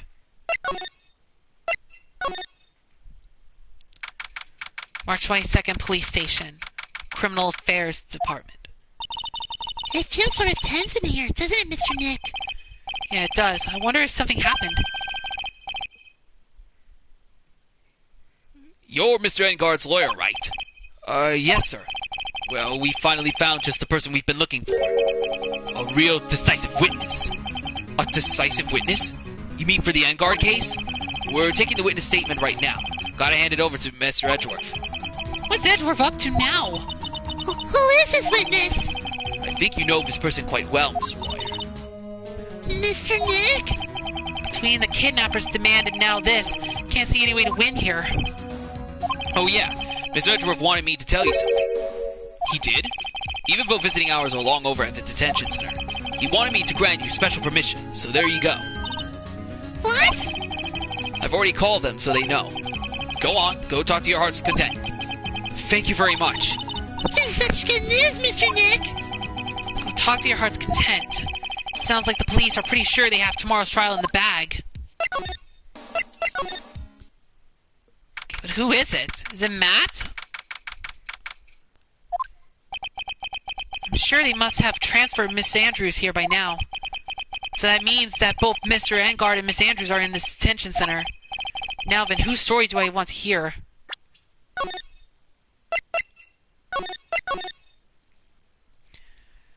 Okay, we're going to save them both datas. I don't know exactly what will happen. But depending on who we talk to, I think we only get one chance to talk to whoever.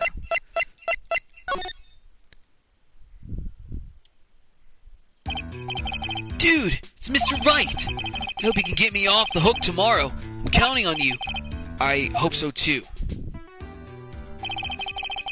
Edgeworth just dropped a bombshell on me by saying that Juan Corrida was killed by an assassin, and that the assassin's client is this man, Matt Engard. What's wrong? Mr. Engard, there is something I must know with 100% certainty. You seem kind of different. You're totally not like your usual lawyer dude self.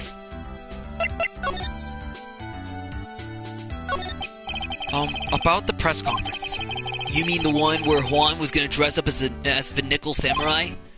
Yeah, I heard a little more about it from Miss Andrews.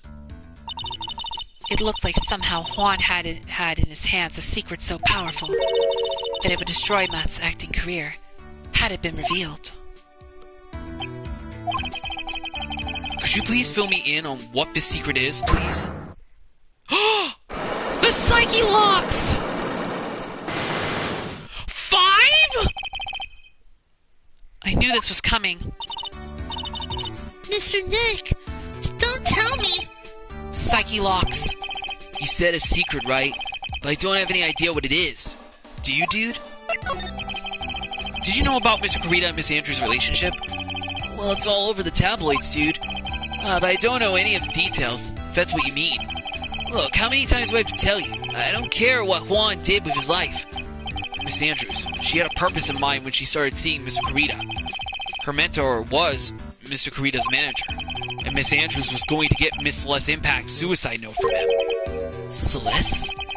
Does that jog any memories? Dude, I suddenly just got totally hungry. You up for a pizza? My treat. Mr. Nick, what's a pizza? Is it a kind of pea like green peas? Let's go eat one later, okay? Got cut off by the pizza dude at the shop. That's too bad. Well, how about we get our minds off this topic and talk about something else, okay? Mr. Engard, are you connected to Miss Impact's suicide in some way? There's gotta be something that's connected with this.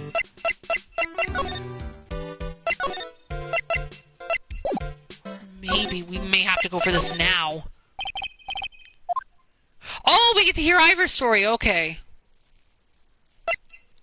Alright, let's talk about Adrian Andrews real quick. Oh, it's you. I'm sorry to be visiting at such a late hour, but there are a few questions I absolutely have to ask you tonight. Me?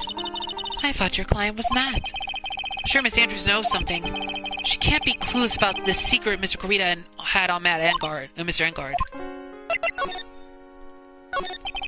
I'd like to ask you about Matt Engard, if you don't mind. Mr. Wright, you still don't know, do you? The real him, I mean. You seem to bear a lot of resentment towards Mr. Engard. If that's the case, then why did you become his manager? And why would you become intimate with his rival? That has nothing to do with this case. Nothing. About Miss Celeste Impacts. I had finally put her death behind me. And now, thanks to you, it's all come back to the surface. I'm sorry. Yes, I was shocked by her suicide. And it's true that's when I heard the rumor that Juan was the one who had hidden her suicide note. I began to draw close to him. I wanted to get her suicide note back and to burn it. You wanted to burn it? But why? I didn't want it to spread like just another piece of gossip. But I never held any murderous intent towards Juan. I would never do something so stupid. The suicide note, huh? I wonder what it said. Why did you try to frame Mr. Engard? That's simple. Because he's the killer. That's why. Isn't it the duty of every good citizen to inform the police? But there had to be another way. The police are excellent at doing their job, so they figured it out, right? Yes. They're so good that they couldn't figure out the real truth behind Celeste's death. Miss Andrews. Well, I know you're not the type of person to do something without a reason. So please, tell me why you did what you did. Revenge. Huh? Did you say something just now? What? Oh, one Psyche lock. A Psyche lock, huh? Don't you understand yet? You're not my lawyer, to be honest. You're more like my enemy. But I'm sure I just heard Miss Andrews say, revenge. Hold up, let's see. Maybe that picture card has to do something. Okay, let me save real quick, because I didn't know you can actually do both characters. Okay, that card has to be something. Let's see if that's the case.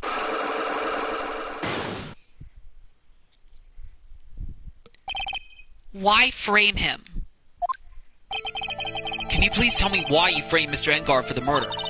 I've already told you countless times. It's because I thought Matt was the killer. If it's not it, I know you have a personal reason to dislike Mr. Engard. Miss Andrews, you may think I didn't hear it, but I know you said something earlier. You said revenge. So you were saying I was taking my revenge out on Matt, and that's why. What an absurd idea. I don't have anything I want to take revenge for. Miss Andrews, a woman who lives by being dependent on other people. There is something or someone in her past that would make her take revenge. I think it's Celeste. It was Celeste! I was gonna go with the card. Celeste? There's only one catalyst that could cause such strong feelings and even revenge. And that is Miss Impact's suicide. What are you trying to say? Celeste was Juan's manager. On top of that, the one who hit her suicide note was also Juan. What does all of that have to do with Matt? You're right. You haven't mentioned him. Yet. But for you to hate Mr. Engard, it would mean that he must have had some relation to Miss Impact's and her suicide. Can you explain to me this relation between Celeste and Matt?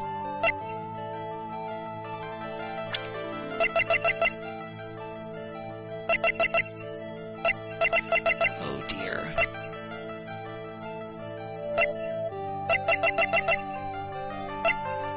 Can you explain this relation?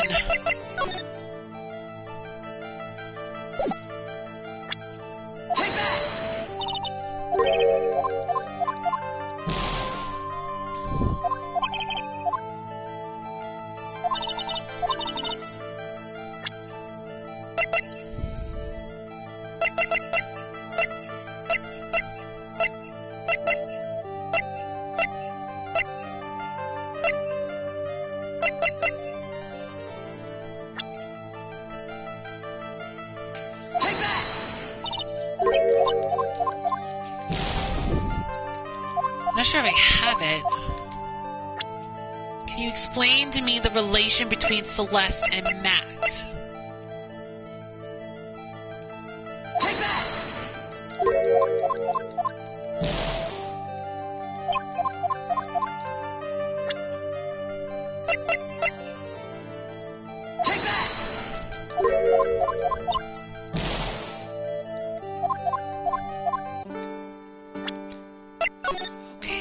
I think I know. Explain the relations. Do we have it in a way? Or do we have to get that from Matt Engard?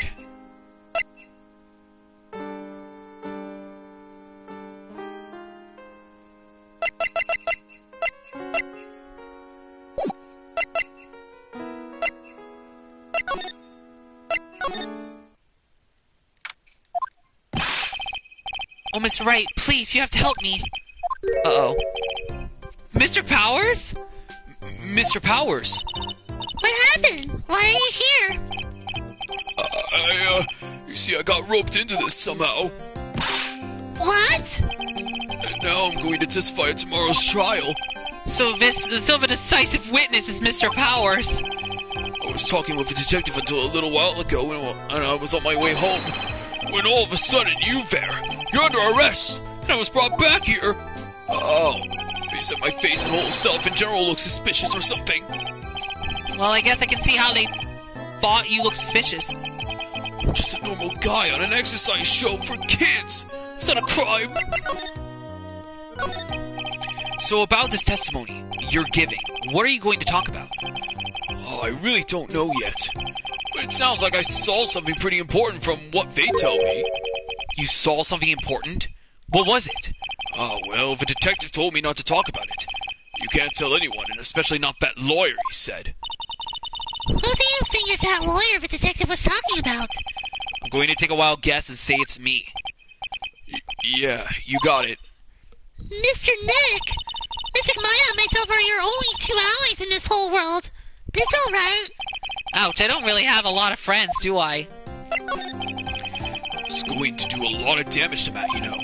Because he's got that refreshing like a spring breeze image going. But what is he really like? Well, let's see. Matt always been kind of a player with women. He would never really turn a pretty face away, if you know what I mean. He He'd always say it's just a game to justify himself. What? How horrible! That's unforgivable! Oh, sorry, didn't mean to offend you. But you know, he said once that there's only one person in that world who won't swoo over me. One person who wouldn't swoo over him? His manager, you know. It's Adrian Andrews. Why is Mr. Power suddenly looking kind of energetic? Oh, you see, I'm actually a sucker for gossip. I mean, celebrities in their world have the dazzling sort of image, right? A dazzling sort of image. But aren't you a part of that dazzle, Mr. Powers? No, I'm more of a hairy, sweaty, smelly, brutish kind of guy, you see. But it's okay, really. I get to hear plenty of gossip about a lot of other stars around me as things happen. Well, that's true. Oh, hey, so did you hear about this yet? About Miss Andrews' mentor and her suicide? You mean Miss Impax? We heard something about how her wedding was canceled. Yeah, that's what I'm talking about. I thought about it a little the other day, about that mysterious death. Hey, Mr. Wright, why don't you ask me about that? Go on, go ahead. Mr. Powers is so charged up. His skin is practically glowing with electricity. Hey, so have you heard this? Celeste left a suicide note. They say that Juan went and hid it. We heard about that in court today. But there wasn't any actual proof that she had left a note. Well, this is what I think. I think that something bad was written on that note. Something bad for Juan, that is. Something bad for Mr. Corita? Why do you figure so? Well, before she died, Celeste talked with a few of her friends. As she said, it looks like I got caught up with a truly insidious man. A truly insidious man? Does she mean Mr. Corita by that? Well, there's no one else that fits the bill, right? And that would be reason enough for him to hide the suicide note. I see. Well, that's some good info. Thank you. You're welcome. Mr. Engard and Miss Andrews, they're both at the detention center right now. There are still things I don't understand or know about, I'm sure. I have to get the two of them to tell me everything. Mr. Nick, your phone! Hey, that's the Steel Samurai theme song, isn't it? I don't like the sound of his ringtone right now. It sounds kind of ominous. Yeah, I know. Hello? We're in trouble now, pal! I'll be back at the office really soon. What's wrong? Something really unexpected just happened. Mr. Edgeworth, Edgeworth? Anyway, hurry up and get back to the office, pal. I don't know what's going on anymore. It's no good. In the end, Hello? You got cut off. What's going on, Mr. Nick? Gumshoe said we need to go back to the office right away. Then we should hurry back. I'm scared to go back. What are you talking about, Mr. Nick? Pull yourself together. Maybe it'll be good news. Somehow I doubt that. Okay, let's head back to the office and see what happened. March 22nd, Wright & Co. Law Offices. What took you so long, pal? Mr. Edgeworth couldn't stick around forever and had to go. Well, what happened? We got him. We know who bought that spy camera. Eh? This quickly? And this bear is what gave him away, pal. The bear? I figured it out, pal. I figured that we should have been looking into the bear instead of the camera. But wasn't it Mr. Edgeworth that figured? Shh, Pearls. And go on. There's only one person who bought one of those bears who's related to this crime. Who is it? Who would be so rude as to spy on another person in a room? Matt Engard. Huh? What? Matt Engard, your client. That's who, pal. And here I thought things couldn't get any worse. Are you sure you heard right? That the person who bought this bear was... I heard it from the department store clerk, pal. This is the credit card receipt for the purchase. It's for $3,800, pal. That's an exact match to the price of that stuffed bear. Receipt? That's all you have?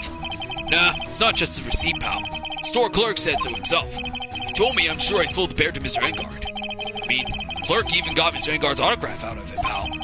So I'm sure the person that bought the stuffed bear was Mr. Engard himself.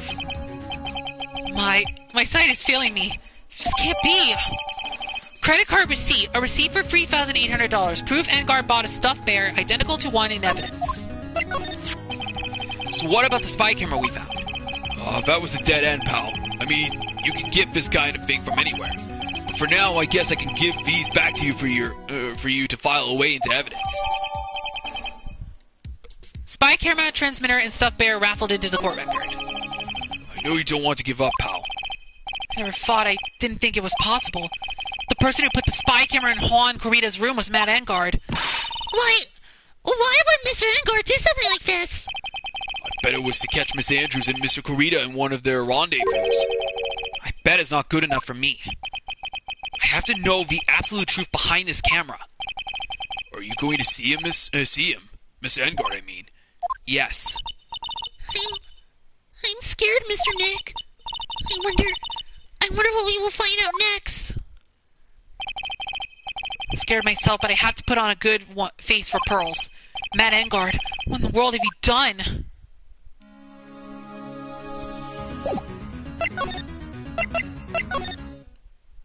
This could be bad. Okay, I don't think nothing else is going to trigger anything special.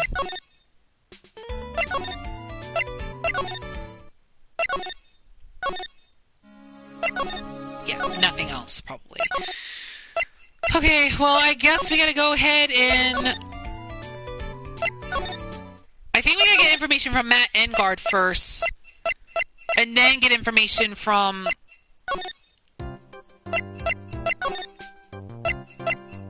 all the other stuff. You're working really late, you know. It's already past 10 p.m., dude. I think it's time you told me the truth. Relax, don't you know that ignorance is bliss? If you really want to know, let's talk. Okay. And maybe this might give us answers on... Maybe this might give us answers on Adrian Andrews too. But first we gotta go through Matt. Matt's secret. Now, let's hear what this secret of yours is. What if Mr. Corrida had been successful in his plan? What would he have disclosed? I told you before, dude, I don't know. I don't know anything about Juan, okay? Look, Mr. Wright, I can keep on saying it until I'm blue in the face, but I totally didn't pay Juan any attention the whole time that night. I mean, come on, I was in the middle of a nap. Don't lie to me. Huh? I know you paid close attention to Mr. Corrida, especially on that night.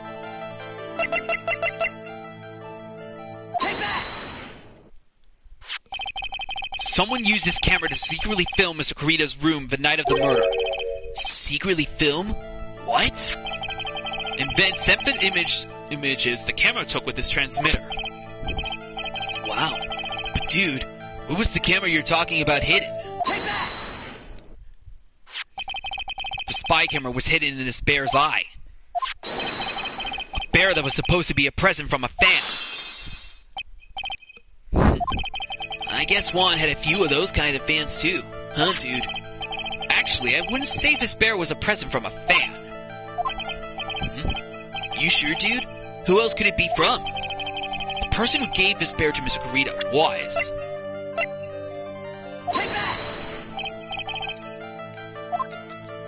Wait, did I click on something wrong?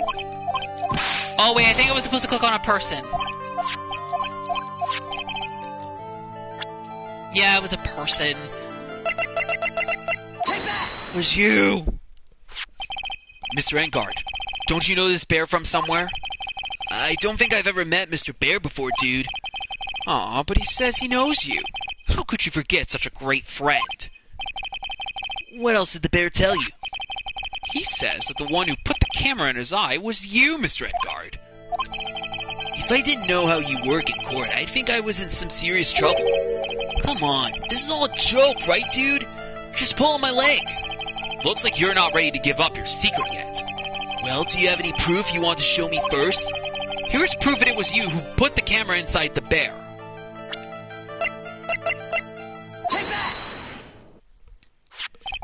I have here one credit card receipt, Mr. Engard. It's from when you bought that stuffed bear. Dude, all you can tell from this is that I spent $3,800. I go to that department store all the time, okay? This $3,800 This could be the toothbrush I bought that one time. $3,800 toothbrush? It's ivory. It's got elephant hair for bristles. Ew, elephant hair. Is that what rich people use nowadays? Anyway, the store clerk clearly remembers you and your purchase. After all, you even gave him an autograph, did you not? Dude, you should have said that earlier. So can I ask you one thing? Yes. You're my lawyer, right, dude? So if you are, then why are you looking into stuff like that? Because if I don't know the truth, I can't help you. Sounds more like stupid lawyer talk to me. Hey, let's stop talking about this, okay? No, not yet. I haven't asked why you set the camera up yet. And what your secret is. Of course, it would be strictly confidential. So, what are you going to do now? I'm going to find out what I want to know, because I must. The reason you hid this camera in Mr. Kurita's room and filmed it in secret is... Was it that clipping? Okay, yeah, it was. Adrian Andrews? There is a rumor going around that Miss Andrews and Mr. Kurita were having secret meetings. You, who is keeping tabs on Mr. Kurita, you were going to reveal this as fact and turn it into a scandal. Isn't that right? Dude, you can be such a moron. Huh?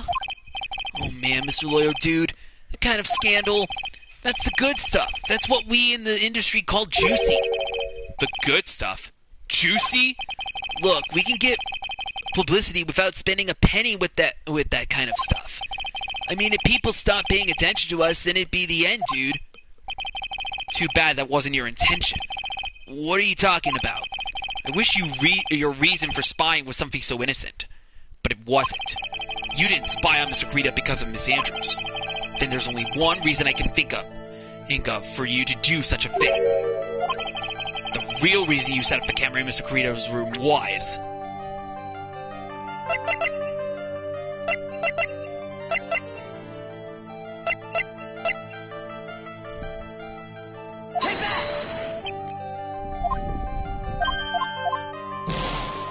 Oh no.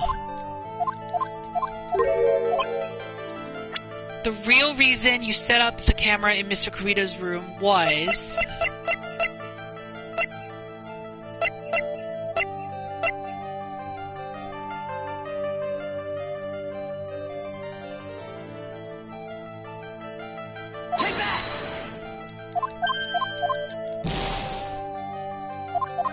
Oh dear. Why am I screwing this up so bad?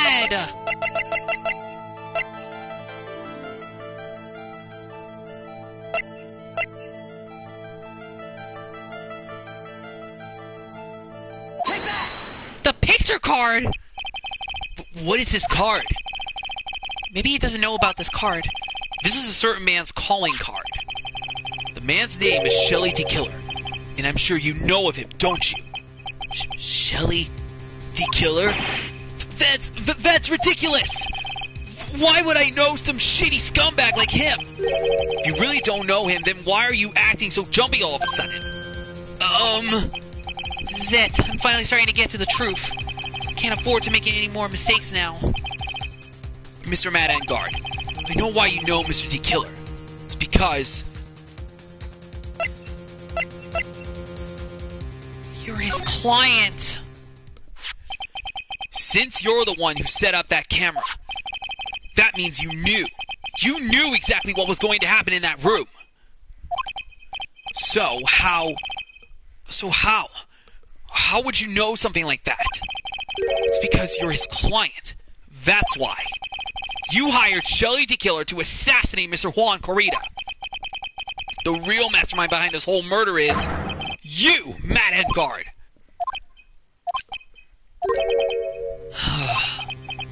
And here I was trying to be a good boy for you, dude.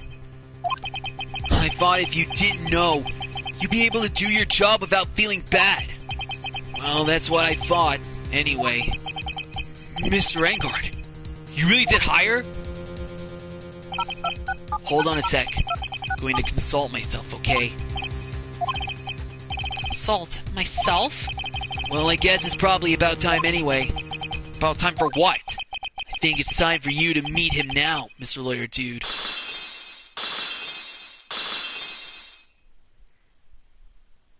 Whoa!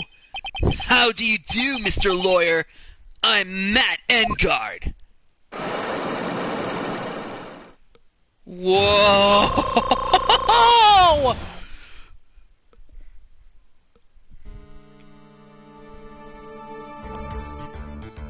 Oh my goodness! Oh my goodness! He looking like a bad boy. What is he holding over there? Well done, Mr. Wright. I bet it wasn't easy to gather as much information as you have. You really? So you are Shelley T. Killer's client? You didn't really think I would dirty my own hands in this, did you? What do you mean? And that woman, Adrian, was quite brave herself, trying to stick the crime on me. I didn't think she had it in her. But all I care about is that Juan is dead. Isn't that right, Mr. Lawyer? You're lying. What a terrible... It's way past your bedtime, little girl. Go on and let us grown-ups talk about more adult things. But why? Why did you hide the video camera in? A weakling soon believes the words of others, just like that pathetic Adrian. He knew about Miss Andrews' secret. But I'm no weakling. I don't believe anyone, least of all assassins. What? Oh, come now, Mr. Wright. Assassins aren't above blackmail. They turn their clients into cash cows by holding the sinful deed over their heads. And a superstar like me, how much do you think I'm worth? Care to guess? And that's why... Yes, that's where the video comes in. He's got his face and the crimes he recorded on it, preserved for all time. With that, I keep him at bay, and even blackmail him if I want.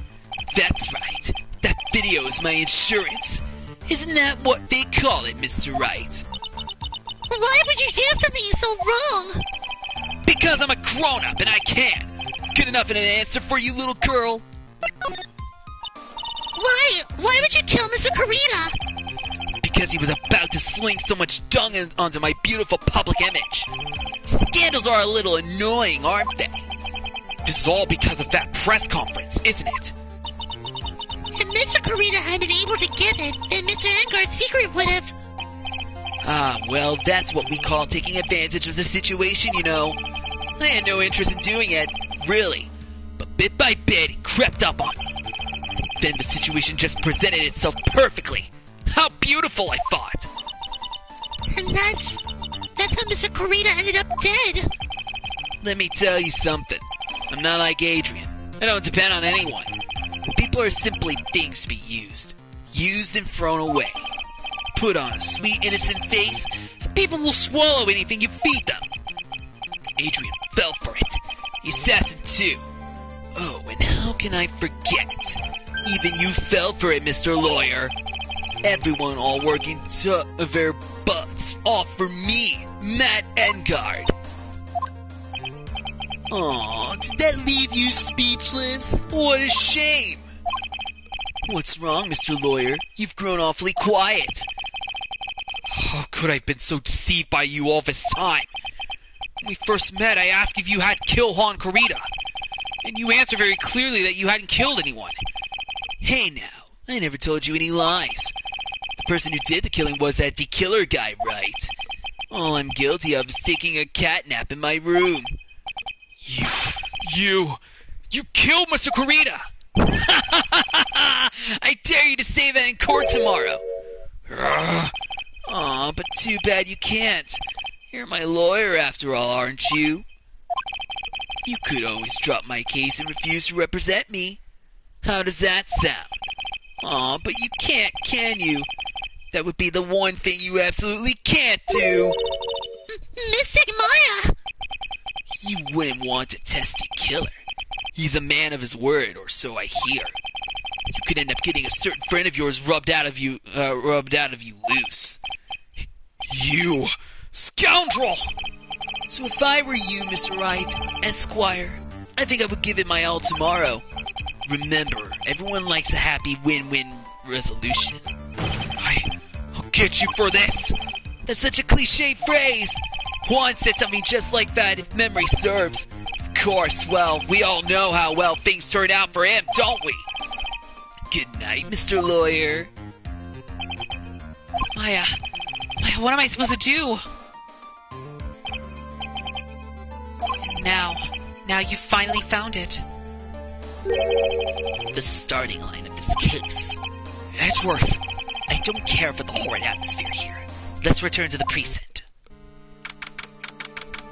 March 22nd Police Station, Criminal Affairs Department. Well, Wright, what are you going to do? If you plan on changing your strategy. No! We can't do that! That's right. He's holding Maya hostage. What should I do? That's not something I can answer for you. Mr. Edgeworth! Right, only you can decide where to go from here. 1 year ago, at that time, I didn't truly understand what a prosecutor was. And that is why I had to leave the prosecutor's office. I felt that I couldn't stand in a court of law until I knew what a prosecutor really was. And now, Wright, it's your turn. My turn? What is this thing called a lawyer? What can you do as one? You must find the answer, and you must find it on your own.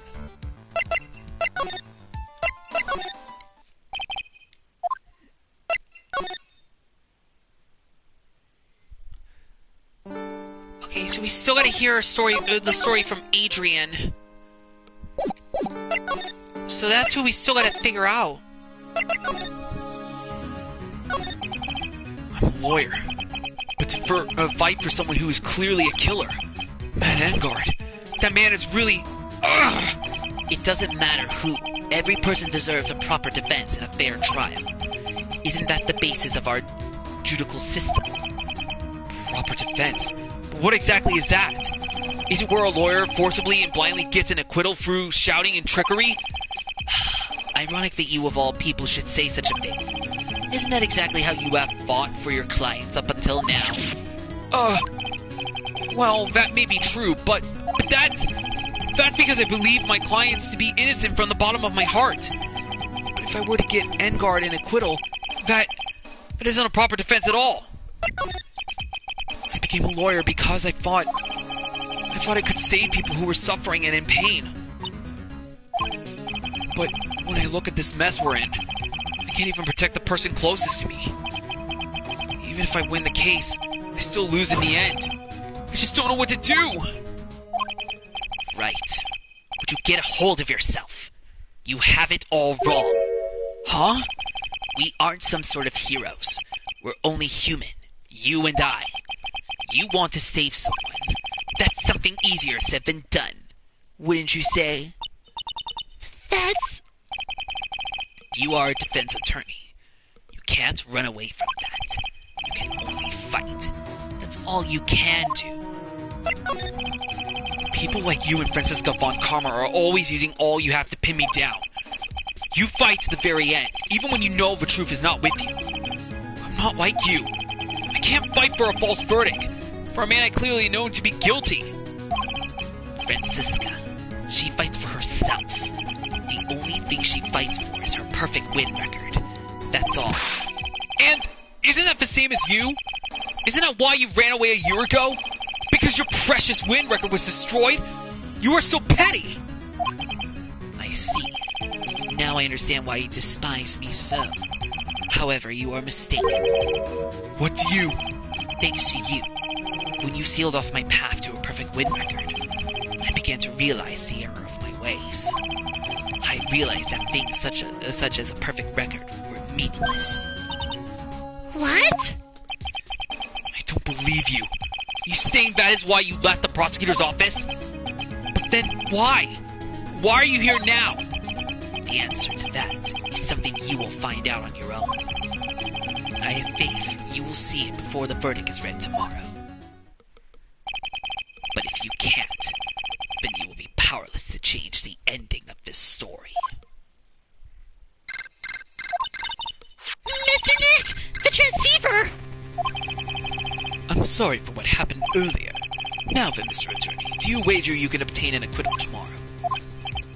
My, what is the matter? Mr. Attorney. I don't sense your usual anger this time. Tell me, please, why are you holding Maya hostage for Mr. Engard's sake?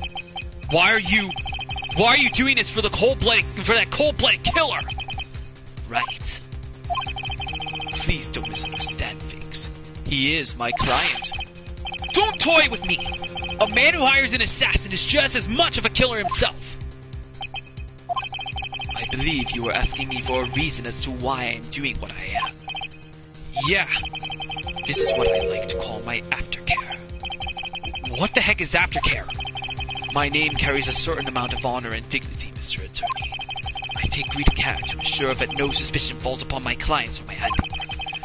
That is what is called client relations, and it is a part of an assassin's duty. An assassin's duty? We were unlucky this time and my client was arrested as a suspect. As a result, I did what I had to do to enlist your expert help, Mr. Attorney, and to ensure that you would do everything in your power to the very end. What is your name? I believe I told you once before, however. You did, but my name is Tequila. Shirley Tequila. You're Shirley Tequila! Please keep in mind you do not have much space to maneuver with me. As a Tequila, I always finish what I set out to do. If you fail to keep up your end of the bargain... Maya! It would be my duty as an assassin to see it she receives a nice long nap. No! Now then, if you'll excuse me, if someone were to trace this signal back to me, it would be quite troublesome. Missing Maya! Missing Maya! I don't know what to say. Edgeworth! Did you hear that? At the end of that transmission. Huh? Oh, that. It sounded like a cat. A cat? It can't be! That cat! Can it... What is it? I think I know where Shirley Tequila is holding Maya hostage. Edgeworth, have all the police units head for Engard Mansion immediately. All right. You hurry over as well, then. Don't lose hope yet, Pearls. The fight has only just begun. Yeah. Okay, I'm gonna save real quick just in case. Because I do not want to have this end the investigation early, because we still have to find out what happened to Adrian Andrews' side. Maya! Please answer us, Missing Maya. We have this area completely surrounded. There's no way for him to escape. Assuming he's still in the area. Can't believe it. That butler! All this time he was the killer. He and Engard were working together all this time. I'm sure they had worked out a contingency plan ahead of time.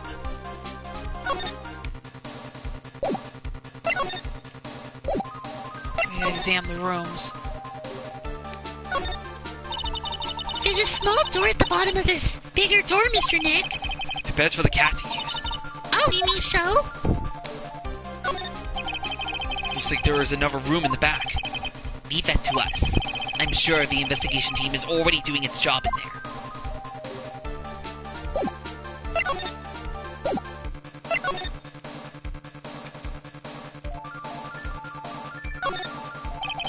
That Engard. This is probably where he conducted business with Tequila.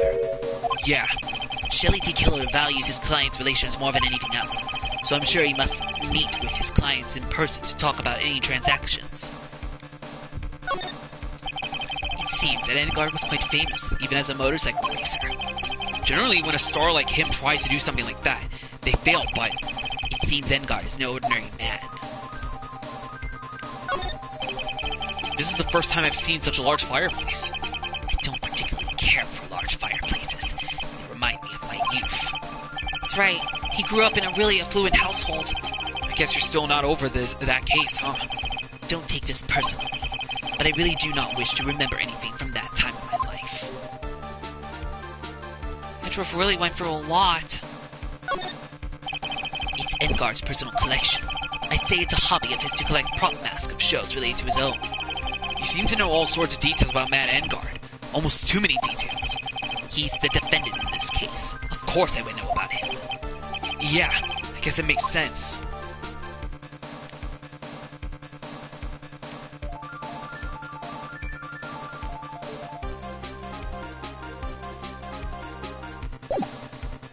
Okay, what do I do now?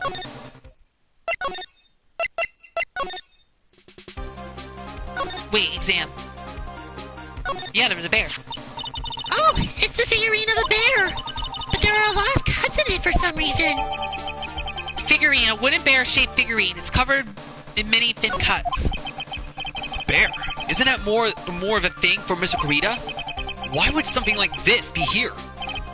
Right, look down. There's a little pet door installed here. Ah, I'm sure that's for Shio. Do you think that this came through that little door? This door, it's locked. Well, I'm pretty used to breaking doors down by now. Let's go, Edgeworth.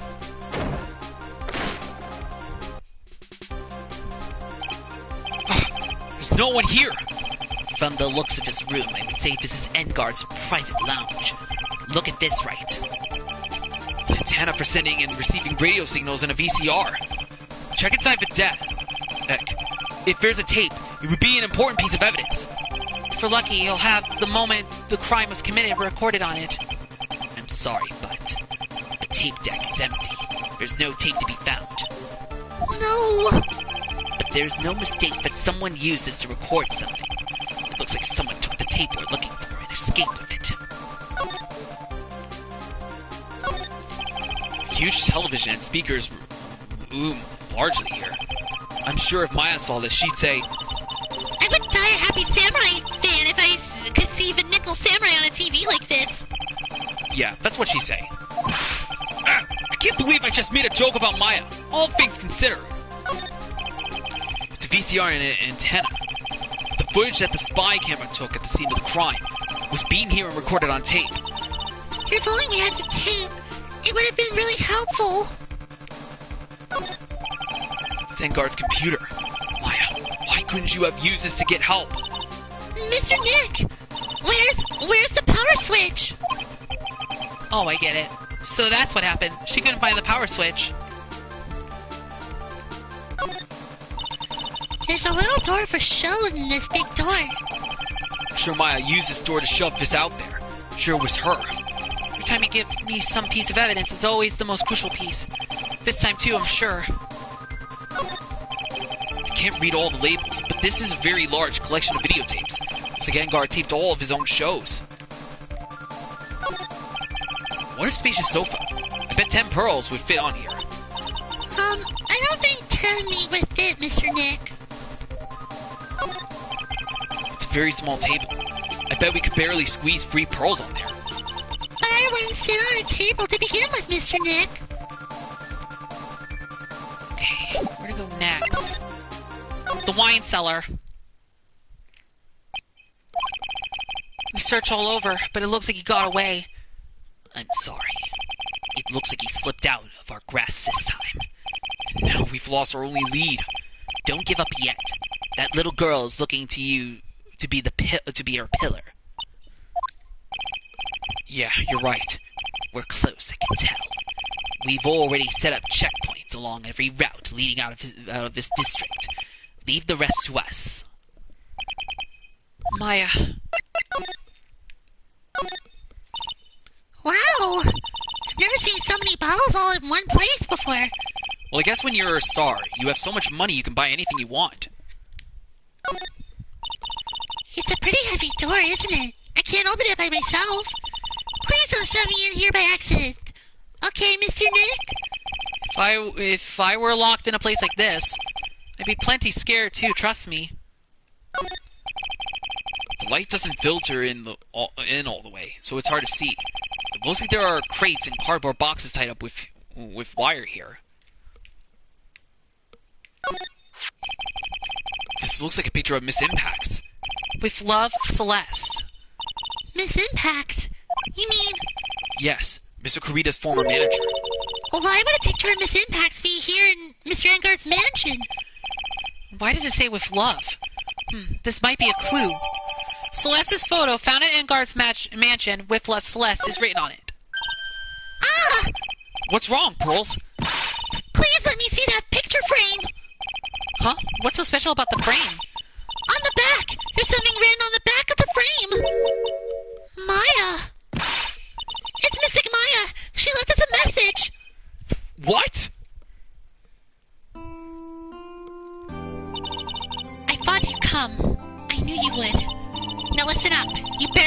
a guilty sentence, okay? If you give that creepy slime bag a not guilty, I'll never forgive you, ever. I'm fine, so you don't need to worry. There's so much I want to write, but I don't think I have a lot of time left. Pearly, you're there too, right? Make sure you help Nick, okay? Someone's gotta watch out for the helpless lunk. That's it for now, Nick. I guess I'll talk to you guys later.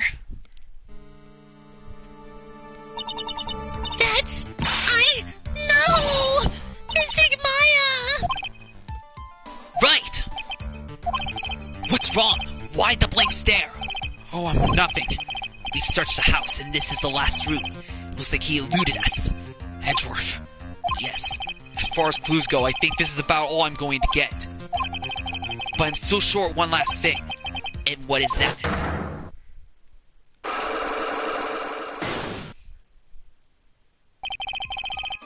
Miss Andrews' psyche lock. If I could just find out what secret she's holding, then I think I stand a chance in a court tomorrow to blow this case wide open and expose the truth. I think I know what you're thinking. I'll contact the detention center. Thanks, Edgeworth. Well, let's go, Pearls. It's time to open that last lock. March 22nd Detention Center, visitor's room. Good evening, Mr. Wright. What's wrong? You look ill. Miss Andrews, I have come to remove your psyche lock. Psyche lock? I want to know, and you will tell me, your secret. Fine, go ahead. Try to break me if you can. So this is it.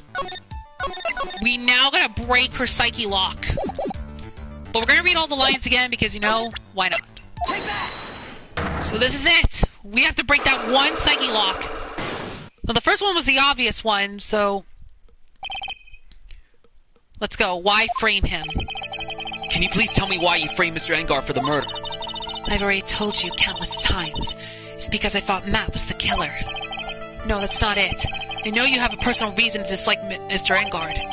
Miss Andrews, you may think I didn't hear it, but I know you said something earlier. You said revenge. So you are saying I was taking my revenge on Matt, and that's why? What an absurd idea. I don't have anything I want to take revenge for. Miss Andrews, a woman who lives by being dependent on other people. There's something or someone in her past that would make her take revenge.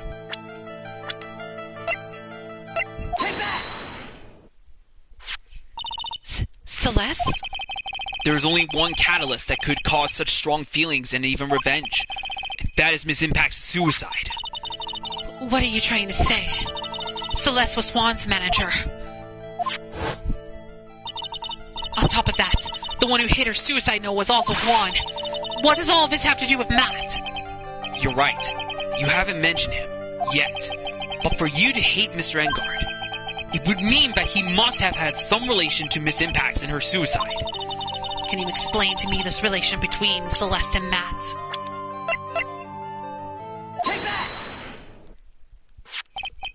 This is a photo of Miss Impacts, correct? She looks younger than when she passed away, though. With love, Celeste. This is Miss Impact's handwriting, isn't it?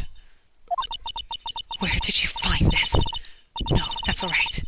It was a rhetorical question. Yeah, it is. I found this at Mr. Engard's mansion. And after all this time, my last remaining secret has been revealed.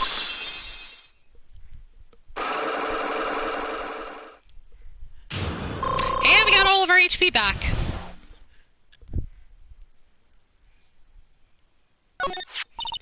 Celeste.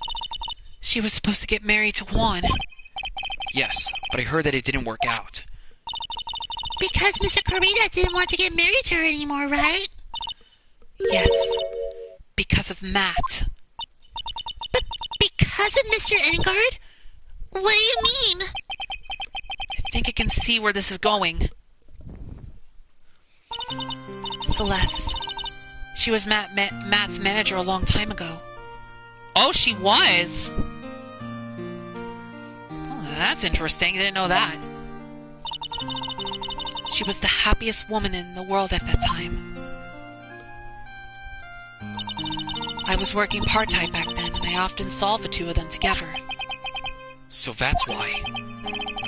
With love, Celeste is written on the frame of that picture. They were a couple, weren't they?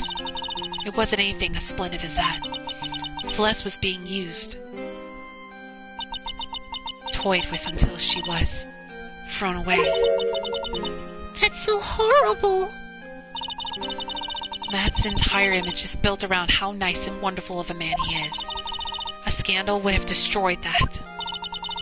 Which is why Celeste, in her kindness, moved over to Worldwide Studios. And that is where she met Juan.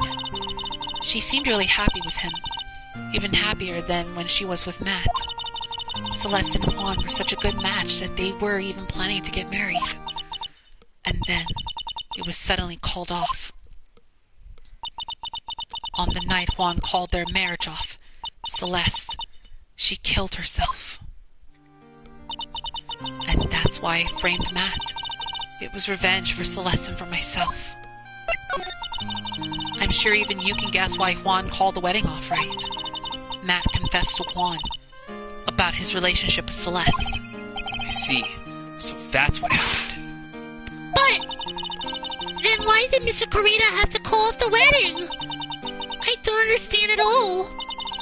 It was probably because of his worthless male pride. Juan and Matt were always fierce rivals. Matt waited for the wedding announcement and then unleashed the truth to Juan. He was aiming for it, or when it were... He was aiming for when it would hurt Juan the most. Poor Miss Impax. That wasn't the end of it. That day, I'm almost certain that Celeste left a suicide note behind. And in that note, she left a detailed account of Matt's various misdeeds and, so that she would never again be hurt by Matt, she chose to die. And when Juan discovered her body, he hid her note. But why would he do that? It's simple. Juan realized that note was a powerful weapon against Matt, and it would be especially damaging to his refreshing like a spring breeze image. In any case, with his pride hurt, Juan sought revenge. Revenge. That's that word again. Juan wanted to publicly disclose the contents of that suicide note. At a time that would cause Matt the most damage, of course. And that was at the press conference after the stage show. I know all about it because I heard it all from Juan. It was so I could find out about all this that I drew close to Juan to begin with. They're quite a pair of hideous monsters, aren't they? Even Celeste's death was something for them to use in their game. That night when I found Juan's body, it was only natural that I thought the murderer was Matt. Those two were always spying on one another after all. As for me, I was frantically searching for Celeste's suicide note. I wanted to destroy it before it ever went public. I was going to burn it. I had even brought a lighter. But I couldn't find the suicide note, and that's when revenge crossed my mind. Yes, I was going to bring to them my own kind of cruel revenge.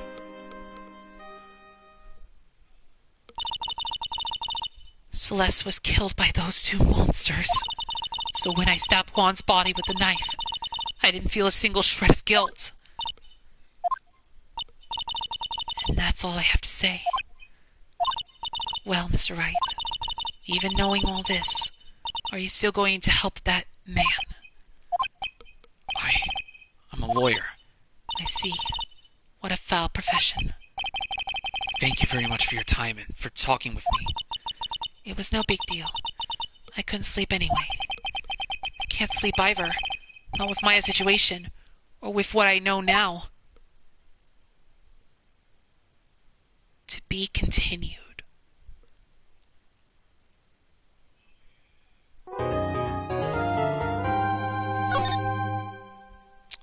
Well, this is it. We're finally at the trial. This is going to be the most outrageous, fearsome trial.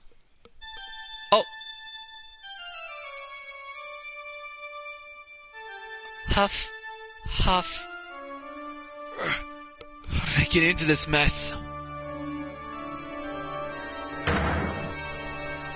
That's far enough. You can't run forever, Mr. Phoenix Wright. Oh, it's the lawyer. Oh no, it's this again!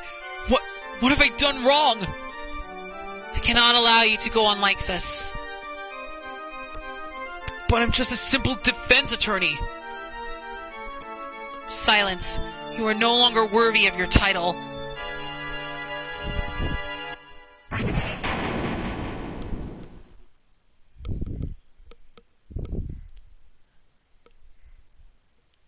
had this dream before, someplace some time ago.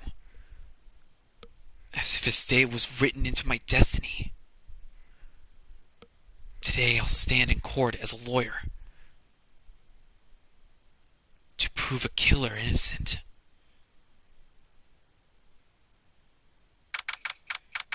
March 23rd, 9:43 a.m. District Court Defendant Lobby number 3.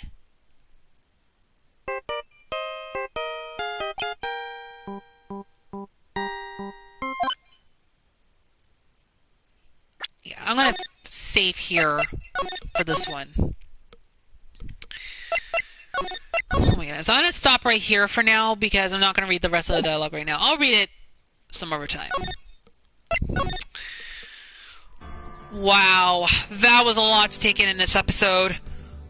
Who would have thought that the actual killer was hired by Matt Engard himself? Wow. This is just mind-boggling that we're now at the stage where we could potentially save Maya or let Matt Engard get away. Holy crap. This trial is going to be filled with shocking revelations, and this is going to be the most intense trial we are ever going to see. So not only do we have to expose Matt Engard, but we also have to expose this Shelley D. Killer, which is actually John Doe, the butler. The reason why I say that is because of the cat meow from Show. The cat named Show. So that gave it away. Oh my goodness. I cannot believe what's about to go down. So it's not only one person, but 2 people were involved in Juan Carita's death. Shelley D. Killer, also known as John Doe, and Matt Engard. Oh my gosh. This is going to be the most intense battle we are ever going to see. Oh my goodness. I really don't know what's going to happen now. I don't know what's going to happen in the next episode. I really don't know what's going to happen at this point. This is going to be insane. I really just... Holy crap. I think whatever happens now, we could either be getting a good ending, like a happy ending, or a bad ending. And I think this is where we can get that bad ending trophy. The bad ending thing I did heard about because basically I did look at the trophy list, and there is a trophy where you have to get a bad ending in episode 4. So I think this is it. I think this is where we can get the bad ending, but I want to get the good ending first. I want to get the good ending first, not the bad ending right now. I can get the bad ending later. But here I thought it was actually Adrienne Andrews that was the one that killed Juan, but it wasn't actually her. It was actually Matt himself. Wow. This episode, the next episode is going to be even more insane. I don't know what's going to happen in the next episode. I don't know what the heck's going to happen now. Oh my gosh. I am nervous to find out what happens next time, but you know, oh my gosh, we are getting this close to the end. We're almost done with this episode of Justice for All. We're almost done. Now, keep in mind, though, like I said, I'm going to try to get the good ending. So I'm going to have to rewrite the second data, which I will do in the next part, so that way I can rewrite that. But I'll keep the other data alone for now, because that's probably where I'm going to do the bad ending thing. But, oh my goodness. So, Phoenix now has to make a choice. Will he be able to get a guilty verdict, like Maya and Edgeworth and Adrian wants him to do? Or will he get a not guilty verdict and side with Matt and Shelly DeKiller in order to save Maya? Oh my goodness. This is going to be the most insane trial that's probably going to happen. I think this is going to probably be the most twisted trial than any other trial I've already been through in the game. Probably even more twisted than the final trial in Chapter 5 from the first Phoenix Wright game. Oh man, this is going to be insane. I'm really nervous to see what's going to happen this time, but, you know, as much as I do want to continue, I'm going to have to wait. We're going to have to wait until the next episode to find out exactly what's going to happen. So guys, that is going to be it for part 30 of my Let's Play of the Phoenix Wright Ace Attorney Trilogy. I really hope you guys have enjoyed this video as much as I have. And in the next part, we are going to be doing the second part of the trial. We are going to have to expose Matt's secret and also try to save Maya at the same time. Because right now, Phoenix is in a pickle. And if he doesn't find out how he can stop this soon, we're in trouble. So, like I said in the next part, we are going to be doing the second part of the fourth trial. But this time now, we have to prove that Matt actually did it with the help of Shelly DeKiller. So you guys do not want to miss what's going to happen on the next part of my Let's Play of the Phoenix Wright Ace Attorney Trilogy. And I guess that's all for me. I'm not sure if I'm going to do the entirety of the trial in the next video. We'll see. I'm not sure if I'm going to do the entirety of the trial in the next episode, but we'll see. If not, then I'll split it into 2 parts, and then we'll see where it goes from there. Anyway, guys, until next time, this is Xenoknight XC6. Hope you guys have a great night. I will see you guys in part 31 of my Let's Play of the Phoenix Wright Ace Attorney Trilogy, where we will be doing the second and hopefully final part of the trial. And I will see you guys in the next video. Until then, farewell and have a good night.